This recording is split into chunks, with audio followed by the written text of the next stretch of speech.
Note ডাউনের ব্যাপারটা যেটা, সেটা হচ্ছে যে আমি যখন ফার্স্ট টাইম করি তখন আমি চেষ্টা করি খাতা কলমে করতে। আর হুম, হুম। সেকেন্ড টাইম যখন আমি আসলে করি, কোন কিছু যদি সেকেন্ড টাইম যেতে হয় তখন আসলে আমি ডিজিটালাইজ করার চেষ্টা করি ওই জিনিসটা। যে আমি লিঙ্ক আমাদের যেহেতু লিঙ্ক অনেক লাইক বিভিন্ন লিঙ্ক থেকে শিখি, রাইট?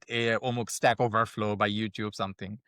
এগুলার হচ্ছে আবার Obsidian এর ইগুলো খুব অ্যামেজিং। লাইক আমি যদি কোন নোট মানে লিঙ্ক শেয়ার করে রাখতে চাই অথবা আমার একটা নলেজ এর সাথে আরেকটা নলেজ কে লিঙ্ক আপ করা। এআই আসার ফলে আমার কাছে মনে হয় আরো নোট টেকিংটা বেশি ইম্পোর্টেন্ট হইছে। কারণ এত ইনফরমেশন মানে ইনফরমেশনের কোয়ান্টিটি এত বেড়ে গেছে যে প্রপারলি কমিউনিকেট করার জন্য তো এত ইনফরমেশন মাথায় রাখা পসিবল না। এর জন্য আরো নোট টেকিং বেশি করতে হবে। যে আমার কোন ইনফরমেশনটা রিলিভেন্ট বা আমি কোন হুম, ইনফরমেশনটা বেশি দরকার আমার।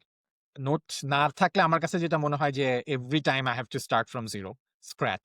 খুবই নোট সুন্দর কথা থাকলে বলছো। যেটা সুবিধা, সো দেখা যায় যে কখনো যদি আমার কিছু দরকার হয় এবং আমাদের অফিস যেহেতু গ্লোবাল, আমাদের ইন্ডিয়াতে অফিস আছে। আমি ইন্ডিয়ান কাউকে একজনকে জিজ্ঞেস করলাম। এই একটা ইন্টারনাল টুল যেটা হয়তো ইন্ডিয়ান কেউ বানাইছে। তাকে জিজ্ঞেস করলাম। সে হচ্ছে অ্যান্সার দিল আমাকে রাতের বেলা। মানে আমার রাতের বেলা, ইন্ডিয়ান সকালবেলা। সো আমার এখানে অলমোস্ট ১০-১২ ঘন্টা একটা সময় নষ্ট হচ্ছে। এরপর যদি দেখা যায় যে সেকেন্ড টাইম ওকে আমি আবার আস্ক করতে যাই, অন্য কখনো যদি আমি যদি নোট না রাখি, সেকেন্ড টাইম আস্ক করতে গেলে আমাকে আবার ওই ১০-১২ ঘন্টা সময় নষ্ট হচ্ছে। সো ওই প্রেশারে পড়ে দেখা গেছে আমি নোট নেওয়া শুরু করছি। সে তার সাথে যখন ফোনে কথা হচ্ছে, আমি আস্তে, আস্তে নোট নিতে রাখতেছি। কারণ আমি যদি ভুলে যাই বা সামথিং। আ স্টার্টআপ টা আসলে আমার নিজের পেইন পয়েন্ট থেকে শুরু করা। তো ড্রাইভিং লাইসেন্সটা আনতে গিয়ে দেখলাম যে DHL এ ওটা চার্জ করে হচ্ছে $৩০০। ওহ মাই গড! কিছু উপকার আসলে টাকা দিয়ে কখনো শোধ করা যায় না। সত্যি কথা যেটা। For true. এক্সাম্পল এই উপকারটা, সেটা সে কখনোই আসলে টাকা দিয়ে ফেরত দিতে পারবে না। আ আবার আরেকজনের এক্সাম্পল বলতে পারি, এখানে নতুন আসছে, ভুলে বাংলাদেশে মেডিসিন ফেলে আসছে। আচ্ছা। এখন এখানকার এসে তার হেলথ কার্ড নেই, সে কোনো কিছু জানে না এবং সে খুব প্যানিক করতেছিল এটার কারণে। কারণ তার ৬ মাসের ওষুধ সে ভুলে বাংলাদেশে রেখে চলে আসছে। তো সেটা যখন নিয়ে আসা হইছে সে মানে কাইন্ড অফ কেঁদে দিছে। মানে আমাকে জড়ায় ধরে যে, "ভাই আপনি আমার অনেক বড় উপকার করছেন।" সো এই ফিলিংস গুলা একটা মানে একটা স্যাটিসফাইং একটা ফিলিংস ক্রিয়েট করে আরকি, ইমোশন ক্রিয়েট করে। আমরা যারা বাহিরে আছি বা স্টার্টআপ দেওয়ার চেষ্টা করতেছি তাদেরকে হচ্ছে যে কি একটু হেল্প করবে সেটা হচ্ছে এই ফুল স্টার্টআপ প্রসেস এর মধ্যে আম তোমার কাছে কোন জিনিসটা সবচেয়ে বেশি চ্যালেঞ্জিং মনে হইছে যেটা নর্থ আমেরিকাতে এরকম একটা স্টার্টআপ দাঁড় করানোর ক্ষেত্রে? আরেকটা হচ্ছে স্টার্টআপ এর একটা বড় লেসন আমার, honestly স্পিকিং। আমি হচ্ছে সবসময় চিন্তা করতাম যে আমার এই আইডিয়ার উপর মানুষ ইনভেস্ট করবে। আমার জাস্ট আইডিয়া আছে, মানুষ হচ্ছে আমার এই আইডিয়ার উপর টাকা ইনভেস্ট করবে। কিন্তু আমি এটাও একটা পডকাস্ট থেকে শুনছি যে তুমি যদি তোমার আইডিয়ার উপর তুমি যদি কনভিন্সড না হও যে তোমার আইডিয়া একটা খুব রেভলিউশনারি আইডিয়া, তুমি যদি হু, হু। নিজে ইনভেস্ট না করো সেখানে, তাহলে কেন আরেকটা মানুষ তোমারটা ইনভেস্ট করবে তার টাকা? Okay, let's start. Welcome everyone. চিন্তালয়ের নলেজ ম্যানেজমেন্ট পডকাস্টে সবাইকে স্বাগতম।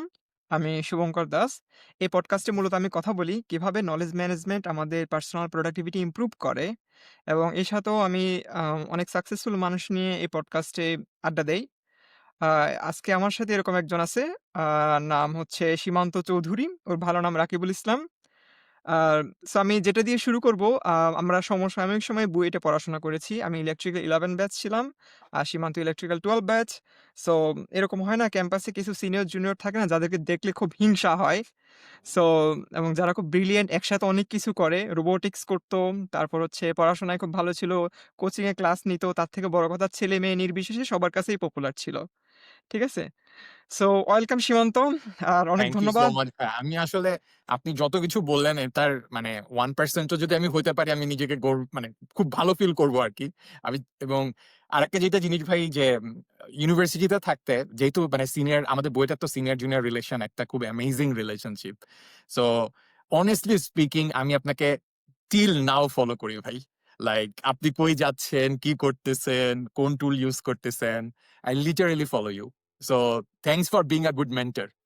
Thank you very much. So basically বলা যায় যে কি তাহলে আমরা একজন একজনের মেন্টর। আমিও তোমাকে অনেক ব্যাপারে ফলো করি। আমি তোমার হচ্ছে লাইভ গুলা দেখতাম। আগে তুমি লাইভ করতে Facebook এ এবং আমি হ্যাঁ, হ্যাঁ, সবগুলা হ্যাঁ। লাইভ কিন্তু দেখতাম। এবং ওয়াও থ্যাংক ইউ। আচ্ছা। সো বেসিক্যালি ওগুলো আমার খুব ভালো লাগতো। ইভেন আমি তোমার আগে YouTube এ ভিডিও করতে ওই ভিডিওগুলোও দেখতাম। So it's good. যে মোটামুটি আমাদের সবকিছু সমান্তরাল ছিল এবং আমরা এখন দুজনই বাহিরে সেটেলড এবং সীমান্ত একজন সাকসেসফুল এমবেডেড সিস্টেম ডেভেলপার এখন সফটওয়্যার সাইডেই বেশি কাজ করে আমি যতটুকু জানি। সো সাকসেসফুল না ভাই, but embedded so system developer আরকি। সো আম আ আর সত্যি কথা বলতে সীমান্তের পার্সোনাল লাইফ ও অনেকটা আমি বলব যে কি আম সুন্দর মুভির গল্পের মতো। সেটা আমরা আরেকদিন শুনবো না হয়। আজকে হচ্ছে যে কি মেইনলি প্রফেশনাল লাইফ, ক্যারিয়ার, তারপর হচ্ছে ওর স্টার্টআপ আছে, তারপর পার্সোনাল নলেজ ম্যানেজমেন্ট সবকিছু নিয়েই একটা আড্ডা দিব। তাহলে নরমালি এই মডিউলটা আমি যেভাবে শুরু করি সেটা হচ্ছে একটা ফর্মাল ইন্ট্রোডাকশন দিয়ে শুরু করি। সো তোমার সম্পর্কে আম আ একটু বলো। যেহেতু আমি খুব ভালো করে বলতে পারিনি, আরেকটু ভালো করে বলো। আপনি ভাই অলরেডি অনেক বাড়ায় বলে ফেলছেন। আমি এটাকে ছোট করি আরকি এখন তাহলে। আ আমি হচ্ছে বলছি না আমি বুয়েটে ছিলাম ইলেকট্রিক্যাল ডিপার্টমেন্টে 2012 ব্যাচ। আ আই মিন আমাদের বুয়েটে তো এইচএসসি ১২ সাল আরকি। আ তারপর হচ্ছে আমি ওটা শেষ করার পর আইআইসিটি তে ছিলাম বেশ কিছুদিন। আ প্রায় ১ বছরের মতো। তারপর হচ্ছে ইউনিভার্সিটি অফ সাসকাচুয়ান এ আমি মাস্টার্স করতে আসি এখানে বুয়েটেরই এক স্যারের কাছে আরকি। তো মাস্টার্স শেষ করে মাস্টার্সটাও এমবেডেড সিস্টেম রিলেটেড টপিকেই ছিল। আ সেন্সর এবং ডেটা অ্যানালাইসিস। অ্যান্ড দেন সেটা শেষ করে হচ্ছে আমি এখানকার একটা স্টার্টআপ এ জয়েন করি, local startup a farmer developer হিসেবে। ওখানেও প্রায় ১ বছর কাজ করার পর আমি Huawei তে ছিলাম। আ ওখানে হচ্ছে নেটওয়ার্কিং নিয়ে মেইনলি কাজ করি এবং ওই সময়টা থেকেই আমি নেটওয়ার্কিং এর আ মানে কম্পিউটার নেটওয়ার্কিং এর জগতে ঢুকি আরকি ফার্স্ট। Huawei তে ছিলাম ১ বছর। আর এরপর হচ্ছে আমি আমার কারেন্ট কোম্পানিতে কাজ করা শুরু করি। ওর নাম হচ্ছে Ciena। আমরা হচ্ছে আ রাউটার এবং সুইচ বা প্রোভাইড করি কম্পিউটার নেটওয়ার্কিং এর। আমার কাজ হচ্ছে মেইনলি লেয়ার 2 তে MAC লেয়ারে। সো আমাদের হচ্ছে এখানে প্রত্যেকটা লেয়ার বাই লেয়ার বিভিন্ন টিম আছে। হুম, আ ইনফেক্ট একেকটা লেয়ারে মাল্টিপল টিম আছে আ কাজ করা। So interesting. আমি হচ্ছে MAC লেয়ারের সিকিউরিটি নিয়ে কাজ করতাম। MACsec বলা হয় এটাকে। Mac security. বাট এবং সিকিউরিটি রিলেটেড যে প্রবলেম গুলো আছে আসলে যে অনেক কিছুর সাথে কম্প্যাটিবল হতে হয়, কমপ্লাই করতে হয়, অনেক কমপ্লায়েন্স সার্টিফিকেট আছে, ওগুলা অ্যাচিভ করতে হয়। নাহলে হয়তো গভর্নমেন্ট কিনবে না আমাদের থেকে, রাইট? সো সেটার জন্য হচ্ছে বিভিন্ন ফিচার এড করতে হয়, বিভিন্ন এনক্রিপশন টেকনোলজি আছে, সেগুলা কমপ্লাই করতে হয়। সো ওগুলোর মেইনলি কাজ করতাম। রিসেন্টলি হচ্ছে আমি একটা নতুন টিমে জয়েন করছি। ওরা হচ্ছে বায়োস নিয়ে কাজ করে। সো একদম আমরা পিসি অন করার সাথে, সাথে যেই জিনিসটা শুরু হয় আরকি first program in any computer hardware. Uh so ওইটা নিয়ে হচ্ছে কাজ করি। সাথে Yocto কিছুটা Linux যেহেতু Linux বেসড আমরা সবকিছুই। সো Yocto নিয়ে কাজ করি কিছুটা হালকা। এই মোটামুটি। আ স্টিল লার্নিং আ কারণ মনে হয় যে আ এমবেডেড ওয়ার্লডটা আসলে হিউজ। আই মিন আমাদের দেশে হয়তো এত কিছু অ্যাপ্লিকেশন করা হয় না, এপ্লাই করা হয় না। অ্যাপ্লিকেশন নাই ওরকম। বাট এই ওয়ার্লডটা আসলে হিউজ একটা ওয়ার্লড, হিউজ। ইনফেক্ট জাস্ট ব্যাচেলরই করা যায় বোধহয় ৪ বছর এমবেডেড এর উপর চাইলে। সেটা সত্যি কথা বলছো। এমবেডেড ওয়ার্ল্ডটা অনেক হিউজ। যেমন ধরো আমাদের দেশে মূলত আমরা কাজ করি মাইক্রো কন্ট্রোলার দিয়ে। বাট হুম, হুম। এখানে নর্থ আমেরিকাতে আসলে এখানে এমবেডেড সফটওয়্যার বলতে আসলে মোটামুটি Linux based embedded system right, developer অনেক বেশি বুঝায়। একবারে রাইট, মাইক্রো কন্ট্রোলার কোডিং করার থেকে, তাই না? এই জিনিসটা আমার কাছে খুব রাইট, একটু ডিফারেন্ট লাগছে। আমাদের কনভেনশনাল বাংলাদেশে আমরা যেরকম এমবেডেড সিস্টেম করতাম, ইভেন মনে হয় চায়নাতেও ওরা প্রোগ্রামিং বেশি করে। কিন্তু নর্থ আমেরিকাতে দেখি এই ট্রেন্ডটা কম। এখানে দেখি হচ্ছে লিনাক্স বেসড রাইট। প্রোগ্রামিং বেশি করে। আ তোমার যদি বলো হ্যাঁ, যে হ্যাঁ, কার্নেল লেয়ারে অথবা হচ্ছে যে কি আ যেটা বললে এক্সাক্টলি। তুমি ফার্মওয়্যার লেয়ারে। খুবই ইন্টারেস্টিং লাগলো। বায়োস নিয়ে কাজ হ্যাঁ। করে শুনেই আমার কাছে ফ্যাসিনেটিং লাগলো এইজন্য। কারণ এটা নিয়ে আমার সবসময় একটা আগ্রহ ছিল এইজন্য যে বায়োসের এই ব্যাপারটা কিভাবে কাজ করে আসলে। মানে এখানের সফটওয়্যার কমপ্লেক্সিটি আসলেই কেমন এই জিনিসটা আমার জানার সবসময় খুব ইচ্ছা ছিল। তুমি যদি ইন শর্ট বলতে তোমার কাজের সাথে রিলেটেড আরকি। আমাদের মেইনলি হচ্ছে হার্ডওয়্যার এর সাথে ইন্টিগ্রেশন আমাদের বিভিন্ন বাস আছে। ওই বাসের সাথে ইন্টিগ্রেশন করা, এই হার্ডওয়্যার ব্রিং আপ যেটাকে বলা হয়, বিএস বোর্ড ব্রিং আপ যেটাকে বলা হয় আরকি। ওই কাজগুলো আছে। প্লাস আমি রাইট নাও অ্যাকচুয়ালি আমি আ ডিরেক্টলি বায়াস এ যাইনি এখনো। আমি এখন যেটা করতেছি আমাদের ওএস এর সাথে বায়াস এর একটা লিঙ্কিং এ কাজ করছি। যেমন আমি আমার রিসেন্ট একটা প্রজেক্ট সম্পর্কে বলতে পারি যে আমি যদি BIOS এর পাসওয়ার্ড চেঞ্জ করতে চাই, তাহলে হচ্ছে নরমালি কি করতে হয়? আমাকে BIOS এ ঢুকে তারপর সেখানকার পাসওয়ার্ড চেঞ্জ করতে হয় এবং তারপর হচ্ছে রিস্টার্ট হয়। তো একটা ডেটা সেন্টারের জন্য এটা খুবই এক্সপেনসিভ অপারেশন। যে একটা সুইচ বা একটা রাউটার রিস্টার্ট হবে, এটা খুবই এক্সপেনসিভ একটা অপারেশন ওদের জন্য। হুম। সো আমরা চাচ্ছি হচ্ছে এখন আমরা না অ্যাকচুয়ালি মানে ক্লায়েন্টের রিকোয়ারমেন্ট হচ্ছে যে জিনিসটা আমার অপারেটিং সিস্টেম লেভেল থেকেই হবে। বায়াসের পাসওয়ার্ডটা চেঞ্জ হবে। কিন্তু বায়াস মানে জিনিসটা রিস্টার্ট হবে না। রাদার নেক্সট টাইম যখন কেউ রিস্টার্ট করবে তখন হচ্ছে বা বায়াসে ঢুকতে যাবে তখন হচ্ছে নতুন পাসওয়ার্ডটা ইফেক্টিভ হবে। সো এই ও জিনিসটাই যে বায়োস এর মধ্যে না থেকে আমার ইউজার অ্যাক্সেস ম্যানেজ করতে হয় এখানে আমাকে। যে কে আসলে পাসওয়ার্ডটা চেঞ্জ করতে পারবে। তার আই ওই সি। প্রায়োরিটিটা থাকতে হবে। সো আপাতত হচ্ছে এই লিঙ্কিং লেয়ারে কাজ করছি মোটামুটি। আর ভিতরে বায়াসে হচ্ছে ওই ফর এক্সাম্পল আমাদের অনেক আ বায়াসের ভিতরেও অনেক ধরনের পাসওয়ার্ডের কথাই যদি বলি, অনেক ডিপ লেভেলের এনক্রিপশন আছে। সো ওই জিনিসগুলা মেইনটেইন করা, বিভিন্ন ওপেন সোর্স লাইব্রেরি আছে আমাদের OpenSSL ফর এক্সাম্পল। সো ওগুলা নিয়েও কিছুটা কাজ করা আরকি। এই। হ্যাঁ, খুবই ইন্টারেস্টিং লাগলো। ওকে। তাহলে যেহেতু আ নলেজ ম্যানেজমেন্ট এর পডকাস্ট, আমি তাহলে ওখানেই একটু আস্তে, আস্তে ডাইভ ইন করি। এরপর তোমার স্টার্টআপ এর গল্প শুনবো।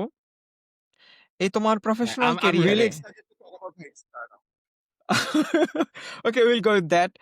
সো বেসিক্যালি যেহেতু আমি নলেজ ম্যানেজমেন্ট নিয়ে পডকাস্ট করি, পার্সোনাল নলেজ ম্যানেজমেন্ট নিয়ে। সো এই দৈনন্দিন জীবনে কাজকর্ম করতে তোমাকে কিভাবে এই জিনিসটা হেল্প করে বা তুমি কিভাবে এই ফুল প্রসেসটা মেইনটেইন করো?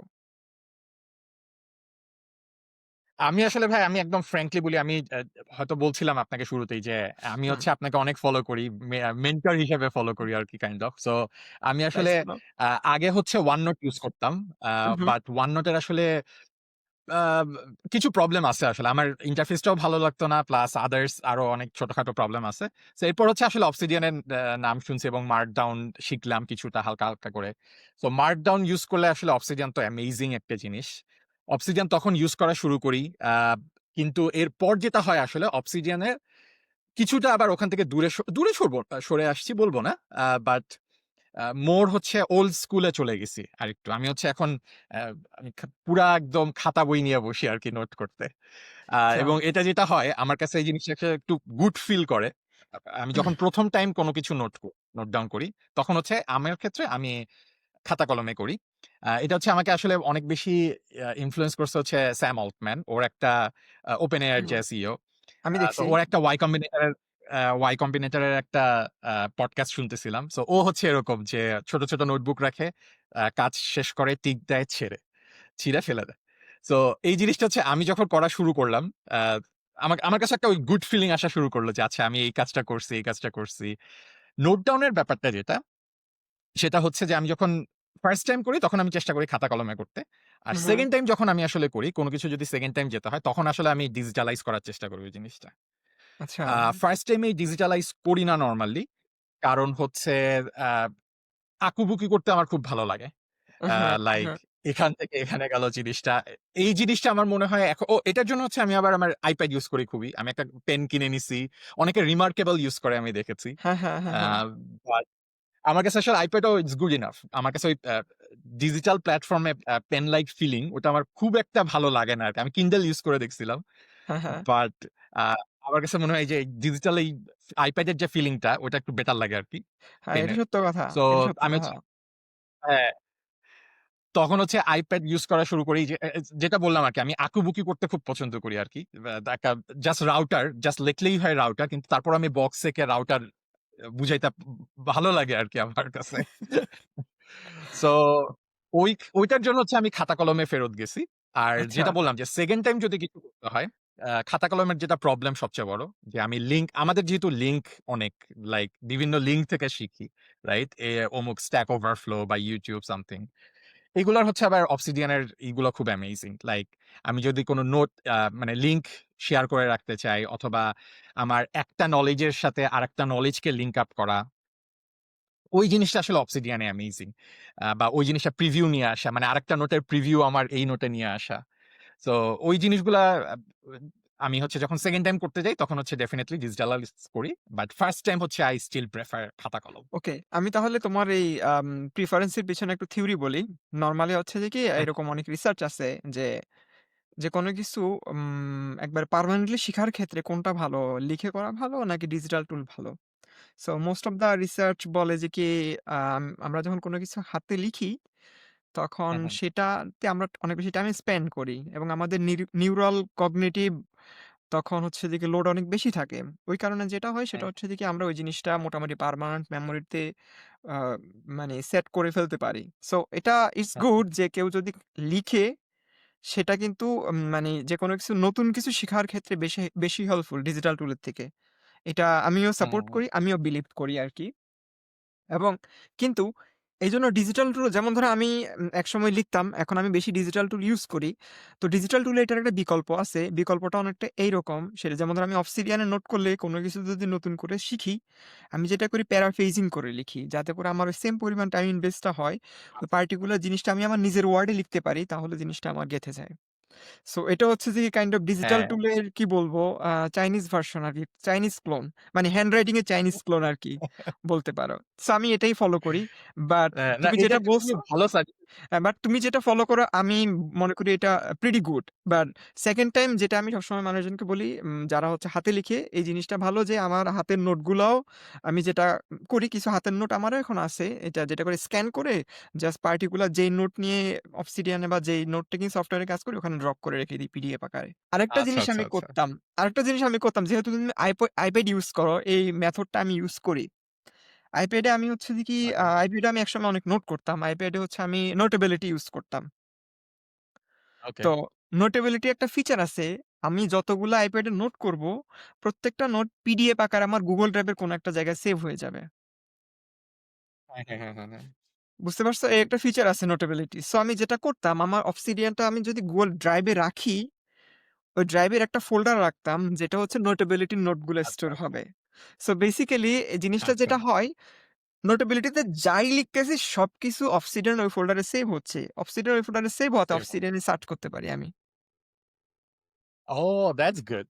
ওরা কি আমি আসলে ট্রাই করে দেখিনি। ওরা কি হ্যান্ড রিটেন নোটও সার্চ করতে পারে? হ্যান্ড রিটেন নোটস সার্চ করতে পারে কিনা আমি জানি না। ওসিআর মনে হয় ইন্টিগ্রেট করা যেতে পারে। কিন্তু ওরা এটলিস্ট টাইটেলটা সার্চ ওকে। করতে পারে। তুমি ইনডেক্স করে ফেলতে ও পারতেছো বা রাইট, তুমি ব্রাউজ করতে পারতেছো। রাইট, রাইট, সেটাও কম কি এবং রাইট, ব্রাউজ করতে রাইট, পারি পিডিএফটা তুমি লিংক করে রাখলে তুমি পরবর্তীতে যেই নোটে কাজ করতেছো, সেই নোট থেকে ইজিলি হুম, তুমি হুম, হুম। অ্যাক্সেস করতে পারতেছো যে এটা আমার hand written note. Right, so তোমাকে ২ বার কাজ রাইট, করতে রাইট। হবে না। তুমি যদি আইপ্যাডে করো এটা। জাস্ট হ্যাঁ, হ্যাঁ, that's good. That's a good idea. মানে এটা আমি করছি আমি আরকি হচ্ছে অনেক। গুড নোটস ইউজ করি। গুড হুম, নোটস ও ভালো। আমি আসলে ট্রাই করে দেখিনি ওদের ফিচার আছে কিনা। গুড নোটস এর ওদের নিজেদের ক্লাউড আছে। সো হ্যাঁ, আমি হচ্ছে এবং ওরা ওয়ান টাইম আ মেম্বারশিপ হতে হয় আরকি $25 দিয়ে বোধহয় জাস্ট। হুম, সো $25 দিয়ে একবার কিনে নিলে আর কিনতে হয় না এরকম। এবং ওকে ওদের বোধহয় পারপেচুয়াল নিজেদের লাইসেন্স। ক্লাউড আছে। তো ওরা নিজেদের ক্লাউডে সেভ করে রাখে। But okay, it's a good okay. Option. আমি যদি এটা ড্রাইভে বা OneDrive এ আপলোড করতে পারি, দেন আমি হচ্ছে হ্যাঁ, OneDrive ইউজ করি আরকি। সো OneDrive এ হচ্ছে আচ্ছা। আমি লিংক করে দিলে হ্যাঁ, টাইটেল মানে সার্চ করতে হ্যাঁ, OneDrive এ তুমি জাস্ট ওই লিঙ্ক করে এমনভাবে রাখবা যাতে Obsidian এর ফোল্ডারের ভিতরেই রাখে। একটা পার্টিকুলার ফোল্ডারে। থাকে। ইন হ্যাঁ, দ্যাট কেস তোমাকে আর ওই that's a 2nd time convert করার কাজটা করতে হবে না। হ্যাঁ, হ্যাঁ, হ্যাঁ। খুবই ভালো আইডিয়া ভাই। এটাই আরকি। সো বেসিক্যালি তার মানে তুমি হচ্ছে তোমার নলেজ ম্যানেজমেন্ট এর এই জিনিসটা আমার শুনে ফ্যাসিনেটিং লাগছে যে এই hand written plus first time, second time. কারণ এই জিনিসটা আমি এর আগে যাদের সাথেই কথা বলছি মোর অর লেস কেউ হয় হাতে লিখে, কেউ হয় ডিজিটাল টুলে লিখে। বাট কেউ মার্জ করে না আরকি। বাট এই জিনিসটা আমার ভালো লাগছে যে তুমি ২ টা জিনিসই মার্জ করো। এবং মার্জ করার একটা সুবিধা আছে। তুমি যেটা বললে যে অনেক ইনফরমেশন থাকলে একসাথে মার্জ করা যায়, লিঙ্ক গুলা রাখা যায়। তারপর হচ্ছে ব্রাউজ করা যায়। আর আরেকটা জিনিস আমি সবসময় ফিল করি যেটা হচ্ছে সবাই বলে যে আমার যে নোটপাতি এত গুছানো না। বাট আমার কাছে যেটা মনে হয় ডিজিটাল টুলে বা যেকোনো এরকম একটা টুলে নোট করার পারপাসটা হচ্ছে যে কি আসলে যেকোনো টাস্ক অ্যাকমপ্লিশ করা, সহজে খুঁজে পাওয়া। হুম, হুম, হুম। ফিউচারের জন্য অ্যাসেট হিসেবে থাকা, ফিউচারে যাতে জিনিসটা খুব তাড়াতাড়ি রাইট। রিকল করা যায়। এই কাজগুলা যদি হয় মোর দ্যান এনাফ। এর থেকে বেশি কিছু আসলে অর্গানাইজেশন এ যাওয়া লাগে না। আমি যেটা ফিল করি আরকি। এখন হ্যাঁ, হ্যাঁ, হ্যাঁ। সে আশা করি সেটা সবার ক্ষেত্রেই হয়। এটুকু যদি অ্যাচিভ করা যায় আমার মনে হয় যে কি আমরা সবাই নলেজ ম্যানেজমেন্ট এর কাজটা পারফেক্টলি করতে পারতেছি। আর যারা হচ্ছে যাদের একটু ওসিডি আছে ফোল্ডার অর্গানাইজেশন বা অর্গানাইজেশন নিয়ে অনেক প্যারা খাওয়া লাগে, তারা হয়তো অনেক অর্গানাইজেশন মেথড অ্যাডপ্ট করতে পারে। That is okay to hmm, do. Hmm. যেমন আমি অ্যাডপ্ট করি। পার্টিকুলার কিছু অর্গানাইজেশন মেথড আমি ওভার দ্যা সব প্ল্যাটফর্মেই ফলো করি আরকি। আচ্ছা, আচ্ছা। এটাই আরকি। বাট আমার আমার যেটা বললাম সেটা হচ্ছে যে কি যদি মনে হয় যে তোমার অ্যা কাজ ঠিকঠাক মতো আসতেছে, আউটপুট ঠিকঠাক মতো আসছে, দ্যাটস গুড এনাফ। কারণ দিন শেষে নলেজ ম্যানেজমেন্টের হুম, হুম। পারপাসই হচ্ছে যে কি অ্যাকশন নেওয়া, অ্যাকশন থেকে আউটপুট নিয়ে আসা। সেটা করতে রাইট, পারলে আমার কাছে মনে হয় যে রাইট। কি we are doing hour job properly. এই হ্যাঁ। আরকি। আচ্ছা, আমি হচ্ছে ছোটখাটো কিছু কোয়েশ্চেন করি যেহেতু তুমি অবসিডিয়ান ইউজ করো। আম এবং এটা নিয়ে আমি অনেক ভিডিও বানাই। এই ফিডব্যাক গুলো আমার হয়তো কাজে লাগে। তোমার কাছে কোন ফিচারটা অবসিডিয়ান এর সবচেয়ে বেশি জোস মনে হইছে? আ লিঙ্ক করা আ একটা নোটের সাথে আরেকটা নোট উহু, অ্যান্ড আ ওই, ওই নোটের যে মানে ওই লিঙ্কের যে প্রিভিউটা, সেই প্রিভিউটা যে আমি দেখতে পাচ্ছি, মানে আমি এক্সক্লেমেটরি মার্ক দিয়ে জাস্ট লিঙ্ক করে দিলেই আমি একটা প্রিভিউ হ্যাঁ, দেখতে পাচ্ছি হ্যাঁ, সেইম হ্যাঁ, নোটে। হ্যাঁ, হ্যাঁ। Very helpful. কারণ ওহ আমার মাই যেটা গড! প্রবলেম হয়, আমি এক নোট থেকে আরেক নোটে যাইতে, যাইতে হারায় যাই যে আমি কোথা থেকে শুরু করছিলাম। হ্যাঁ, হ্যাঁ, সো ওদের ব্যাক ফিচারটাও আসলে ইম্পোর্টেন্ট আই মাস্ট সে। ওদের যে ব্যাক বাটনটা আছে ওটাও হ্যাঁ, ইম্পোর্টেন্ট। হ্যাঁ। I can go back, trace back to my original note. But এর চেয়ে বেশি ইম্পোর্টেন্ট আমার কাছে মনে হয়েছে যে প্রিভিউটা যে দেখায় ওরা। হু, হু, লিঙ্ক করা এবং প্রিভিউ দেখানো। আ আমি এর জন্য যেটা করি যে মেক্সিমাম জিনিস হচ্ছে ছোট, ছোট করে নোট করার চেষ্টা করি আরকি। মানে হু, খুব হু, ছোট একটা টপিক। হয়তো ২ লাইনের ৩ লাইনের একটা জিনিস। হু, বাট হু, তাও চেষ্টা করি আলাদা একটা পেজ করতে। হ্যাঁ, এটাতে যেটা সুবিধা হয় ওটাকে আমি মাল্টিপল জিনিসের সাথে লিঙ্ক করতে পারি। এটা একটা জিনিস। 2nd হচ্ছে আমার প্রিভিউটা তখন অত বড় হয় না। ১ লাইন ২ লাইনের হয়। হ্যাঁ, এবং হ্যাঁ, আমার এমন অনেক নোট আছে আ ই মানে খুব ইন্টারেস্টিংলি যেটায় দেখা গেছে যে আমি খালি ১০ টা ১২ টা লিঙ্কই দিছি। হু, দ্যাটস ইট। হু। ওইটাই আমার একটা মানে আলাদা আরেকটা নোট হয়ে গেছে কাইন্ড অফ। তুমি আসলে সত্যি কথা বলতে নলেজ ম্যানেজমেন্ট এর গুড প্র্যাকটিস গুলাই ফলো করো। জেনে আচ্ছা। করো কিনা আমি আমি জানি না। এগুলো না জেনে যদিও।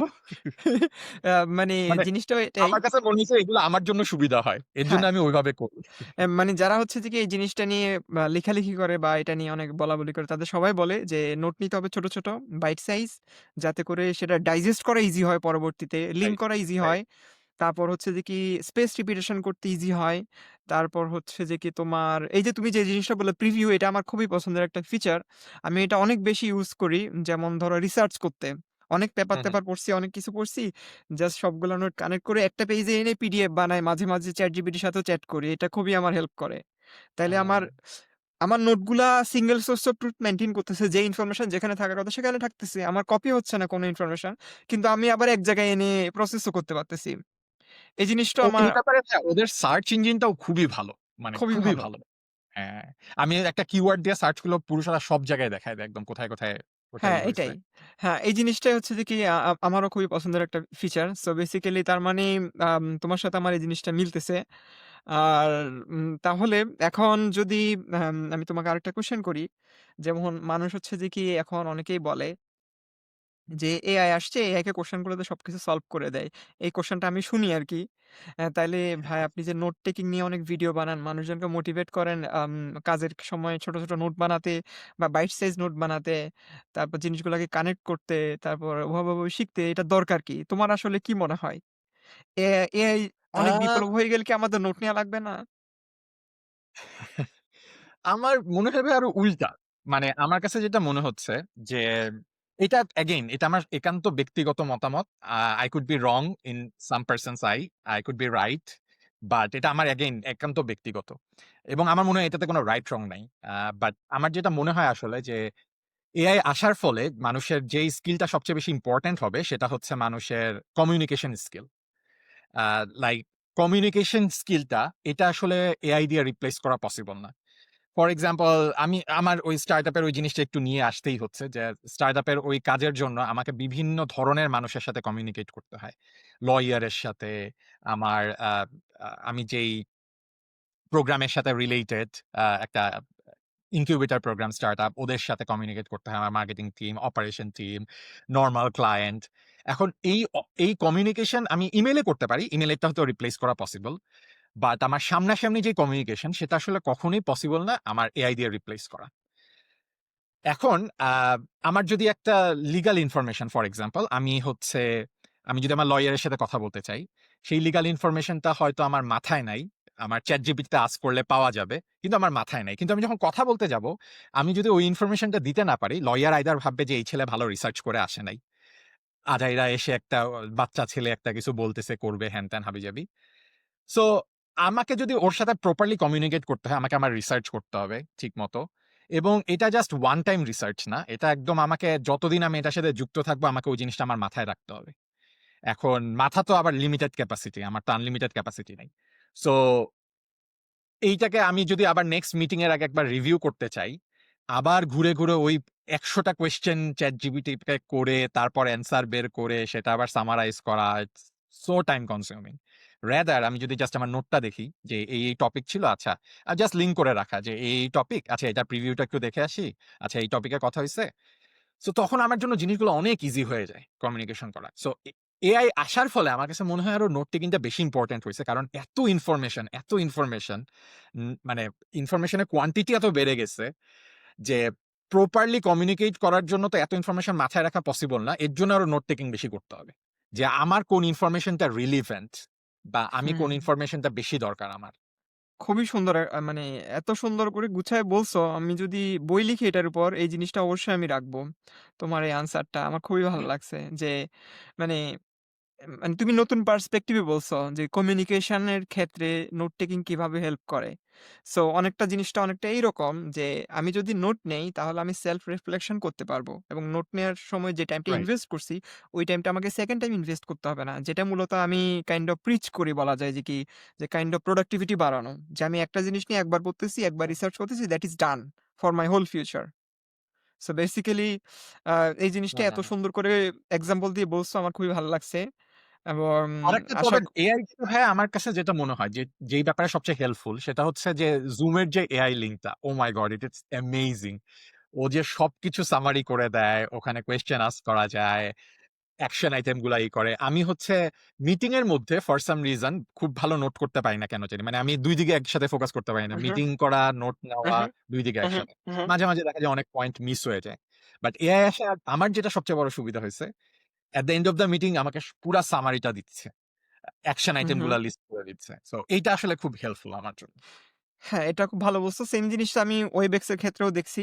ওয়েবএক্স ও এই কাজটা করে এবং হচ্ছে আমার কাছে এটা ইউজফুল মনে হয়। তখন যেটা করি ওই জিনিসগুলা জাস্ট কপি পেস্ট করে রেখে দেই আমার নোট হ্যাঁ, টেকিং হ্যাঁ। টুলের মধ্যে। এই জিনিসটা খুবই হেল্পফুল মনে হয় আরকি। আচ্ছা, এখন আমার একটা কোয়েশ্চেন থাকবে সেটা হচ্ছে যে কি ধরো যে আমরা তো অনেক কগনিটিভলি ডিমান্ডিং জব করি। সো অনেকে একটা কোয়েশ্চেন করে যে আমি তো ওরকম নোট-টোট কিছু নেই না। আমি সবকিছু মাথায় রেখেই কাজ করি। বাট আমি তো অনেক ভালো করতেছি বা সেক্ষেত্রে তোমার কি সাজেশন থাকতে পারে? আমি নরমালি আমার আনসারটা এরকম দেই। অনেকেই হচ্ছে যে কি অনেক কিছু মনে রাখতে পারে। যেমন ধরো আমি এমন মানুষও দেখছি তারা কাইন্ড অফ কোন কিছু পড়লে বা কোন কিছু দেখলে ডিসকাশন করলে প্রত্যেকটা জিনিস পিন পয়েন্ট মনে রাখতে পারে। এবং তারা হচ্ছে ওটার উপর বেসিস করে মোটামুটি অ্যাকশনও নিয়ে ফেলতে পারে। আমার তাদের কাছে ওদেরকে অনেকটা সুপার হিউম্যান মনে হয়। সো দ্যাট ইস আচ্ছা। ডিফারেন্ট। বাট যারা নতুন ক্যারিয়ার শুরু করতেছে, তাদের জন্য তোমার কি উপদেশ এই পার্সপেক্টিভ এ? আমি হচ্ছে ভাই অ্যাকচুয়ালি টোটালি অপোজিট। আমি কিছুই মনে রাখতে পারি না। ইভেন এখানকার আমার অনেক ফ্রেন্ড আমাকে গোল্ডফিশ ও বলে এটার জন্য। আ সো আমাকে হচ্ছে প্রত্যেকটা মিটিং এর আগে আমি আসলে নরমালি রিভিউ করে নেই যে আমার এটার মিটিং এর টপিক কি, আমি এর আগে কি কাজ করছি এটা নিয়ে, এই জিনিসগুলা। সো আমার জন্য আসলে এটা খুবই ইম্পোর্টেন্ট। লাইক নোট না রাখলে আমি ওভাবে মনে রাখতে পারি না, ফার্স্ট অফ অল। সেকেন্ড হচ্ছে ফর এক্সাম্পল আপনি এই যে আমরা যে বলছিলাম যে আমি লিনাক্স এ কাজ করি মেইনলি। তো লিনাক্স তো হিউজ মানে একটা অপারেটিং হিউজ, সিস্টেম মাথার মধ্যে রাখা এটা তো পসিবল না ইম্পসিবল। আসলে কারো পক্ষে কোন একটা পক্ষে। সো আমাকে আসলে ওইভাবে নোট রাখতেই হয়। আইদার নোট রাখি নাইলে আমাকে সার্চ করতে হয় মিটিং এর আগে কিছু একটা নাইলে কোয়েশ্চেন করলে আমি পারবো না। খুব স্বাভাবিক। আ সো আমার জন্য আসলে নোট টেকিং টা খুব ইম্পোর্টেন্ট। আর আরেকটা যেটা দেখছি যে আ একবার আসলে ১ম টাইম নোট বানানোটা খুব ডিফিকাল্ট। বাট এটা আসলে সবচেয়ে বেশি হেল্পফুল হয়েছে 2nd টাইমটা। যে 2nd টাইমে যদি যখন আমার ব্যাক করতে হয়, ফর এক্সাম্পল আমি ইন্টারভিউ এর প্রিপারেশন এর কথা বলতে পারি। ফার্স্ট টাইম নোট করাটা খুব ডিফিকাল্ট সবকিছু জিনিস করা। বাট আপনি যদি 2nd টাইম কোথাও ইন্টারভিউ দিতে চান, আপনার জাস্ট ওই নোটটা একটু গো থ্রু করলেই অনেক দূর কভার হয়ে যায়। আপনি এটার উপর এড অন করতে পারেন চাইলে নেক্সট টাইম। মানে প্রত্যেকবার উহু, 0 থেকে শুরু করার দরকার হয় না। উহু। আ সো ওখানেও আসলে নোট টেকিং টা খুবই হেল্পফুল যে আ নোট না থাকলে আমার কাছে যেটা মনে হয় যে every time I have to start from 0 scratch. খুবই নোট সুন্দর কথা থাকলে বলছো। যেটা সুবিধা আমি ওইটার উপর আস্তে, আস্তে এড অন করতে পারি, টপ অন করতে পারি। আর ওকে। নোট না থাকলে তো আবার ওই স্ক্র্যাচ থেকে শুরু করতে হুম। হয় আমাকে। আচ্ছা, ওকে। সো বেসিক্যালি আ তাহলে যেহেতু তুমি অনেক রিগোরাসলি নোট নাও, তুমি এই অভ্যাসটা কিভাবে বিল্ড আপ করছো? এই যে নোট নেওয়ার অভ্যাসটা ডিজিটাল টুলে বা আ এই কোয়েশ্চেনটা কেন জি, বললাম? আমি আরেকটু ব্যাক স্টোরি বলি। অনেকেই হচ্ছে যে কি আমাকে এই কোয়েশ্চেনটা করে। সেটা হচ্ছে যে কি নোট নিতে গেলে আমার মনে হয় অনেক টাইম ওয়েস্ট হচ্ছে। কারণ প্রজেক্টের একটা ডেডলাইন থাকে। সো হ্যাঁ, হ্যাঁ। প্রজেক্টের ডেডলাইনের মধ্যে নোট যদি নিই তখন মনে হয় যে কি আমি প্রজেক্ট ডেডলাইন ধরতে পারব না বা মিস করে ফেলবো। তখন ওই সময় আসলে নোট নেয়াটা আমার অর্থিক মনে হয় না। কিন্তু প্রজেক্ট শেষ হয়ে গেলে নোট নিতে ইচ্ছেও করে না। So exactly. এক্ষেত্রে এটা একটা কাইন্ড অফ লুপ ভাইয়া। মানে ওই হ্যাঁ। যে পিয়াস সাইকেল যেটাকে বলে আরকি। সো সেক্ষেত্রে তুমি এই অভ্যাসটা কিভাবে বিল্ড আপ করছো? যে আমাকে নোট নিতে হবে বা কম সময়ে নোট নিতে হবে বা নোট নিলেও কাজের পাশাপাশি সেটা কিভাবে তুমি মেইনটেইন করো আসলে? আমি হচ্ছে ভাইয়া অ্যাকচুয়ালি আমি যে খুব ভালো পারি এখনো তাও না। আমিও সত্যি কথা আপনি যেটা বললেন ওরকম আমারও হয়। যে কাজের চাপে হয়তো কাজ করে যাচ্ছি। পরে ভাবলাম যে পরে নোট নিবো কিন্তু পরে আর নোট নেওয়া হয় না। কিন্তু দেখা গেছে এরকম যে শুরুর দিকে স্পেশালি একই কোয়েশ্চেন আমাকে মানে সবকিছু তো আসলে কিছু কোম্পানির ইন্টারনাল জিনিস থাকে, রাইট? লাইক ইন্টারনাল টুলস থাকে অনেক, ইন্টারনাল লাইব্রেরি থাকে। সো এগুলা যেটা দেখা যায় অনেক সময় কনফ্লুয়েন্স পেজে থাকে অনেক কিছু, অনেক সময় আবার কনফ্লুয়েন্স এ থাকে না। তখন হচ্ছে কলিগদের কাছে জিজ্ঞেস করে কাজ চালাতে হয়। এবং আমার এই জিনিসটা আসলে আমি বলব যে অভ্যাসটা তৈরি হয়েছে কারণ হচ্ছে আমি রিমোটলি কাজ করি। আমি এখন পর্যন্ত মনে হয় না লাইফে একদিনও অফিসে গেছি। আ আচ্ছা, এই লাস্ট ৫ বছরে। কারণ আমি ৫ বছর ধরেই মোটামুটি রিমোটলি কাজ করে আসতেছি। সো দেখা যায় যে কখনো যদি আমার কিছু দরকার হয় আ ক আম এবং আমাদের অফিস যেহেতু গ্লোবাল, আমাদের ইন্ডিয়াতে অফিস আছে। আমি ইন্ডিয়ান কাউকে একজনকে জিজ্ঞেস করলাম। এই একটা ইন্টারনাল টুল যেটা হয়তো ইন্ডিয়ান কেউ বানাইছে। তাকে জিজ্ঞেস করলাম। সে হচ্ছে অ্যান্সার দিল আমাকে রাতের বেলা। মানে আমার রাতের বেলা, ইন্ডিয়ান সকালবেলা। সো আমার এখানে অলমোস্ট ১০-১২ ঘন্টা একটা সময় নষ্ট হচ্ছে। এরপর যদি দেখা যায় যে 2nd টাইম ওকে আমি আবার আস্ক করতে যাই, অন্য কখনো যদি আমি যদি নোট না রাখি, 2nd টাইম আস্ক করতে গেলে আমাকে আবার ওই ১০-১২ ঘন্টা সময় নষ্ট হচ্ছে। সো ওই প্রেশারে পড়ে দেখা গেছে আমি নোট নেওয়া শুরু করছি। তার সাথে যখন ফোনে কথা হচ্ছে, আমি আস্তে, আস্তে নোট নিতে রাখতেছি। কারণ আমি যদি ভুলে যাই বা সামথিং আ সো ওই মানে ১ম দিকে আমি আসলে এই ভুলগুলা করছিলাম। যে মানুষকে ২-৩ বার জ্বালানো একই জিনিসের জন্য যেটা হয়তো সে আমাকে একবার বলছে। বাট সেটার জন্য তাকে আবার জ্বালাইছি আমি পরে। সো তখন ওইখান থেকে শেখা আরকি আস্তে, আস্তে। মানুষ আসলে প্যারা না খেলে শেখে না। honestly speaking ভাই। তো ভুল করে শিখছি আরকি আমি কাইন্ড অফ। এটা একটা খুবই সুন্দর কথা বলছো। এই জিনিসটা আমি কখনো এর আগে আলোচনা করিনি। হ্যাঁ, সব কোম্পানিতে ইন্টারনাল অনেক ইনফরমেশন থাকে। যেগুলো আসলে পার্টিকুলার কিছু মানুষ ছাড়া কোথাও ডকুমেন্টেশন থাকে না। হ্যাঁ।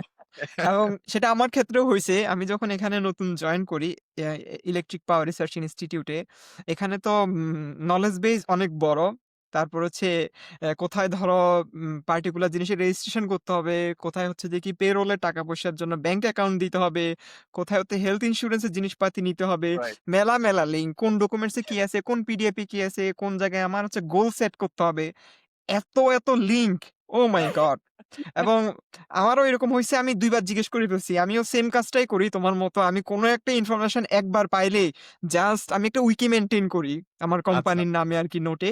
ওই উইকির মধ্যে রেখে দেই। আমি জানি আমার কোম্পানি রিলেটেড যত কিছু আছে উইকির পেজের মধ্যেই ছোট অনেক নোট আছে ওখানে আমি পাবো।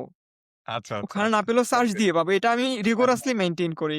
সেম মানে তোমার মতো সেম পেইন পয়েন্ট থেকেই আরকি বলতে পারো যে হ্যাঁ, হ্যাঁ। যাক এটা একটা ভালো জিনিস আসছে এই কনভারসেশন থেকে যাক ভালো লাগছে। ওকে সো আমার মনে হয় আমার নলেজ ম্যানেজমেন্ট রিলেটেড অনেক কিছুই আমার যে কোয়েশ্চেন গুলা ছিল আমরা কভার করে ফেলছি। এখন আমরা আসলে তোমার ইন্টারেস্টিং জিনিস নিয়ে কথা বলব। সেটা হচ্ছে তোমার স্টার্টআপ এর গল্প শুনবো। যেটা নিয়ে আমি অনেক বেশি আগ্রহী আসলে। এবং থ্যাংক ইউ ভাইয়া।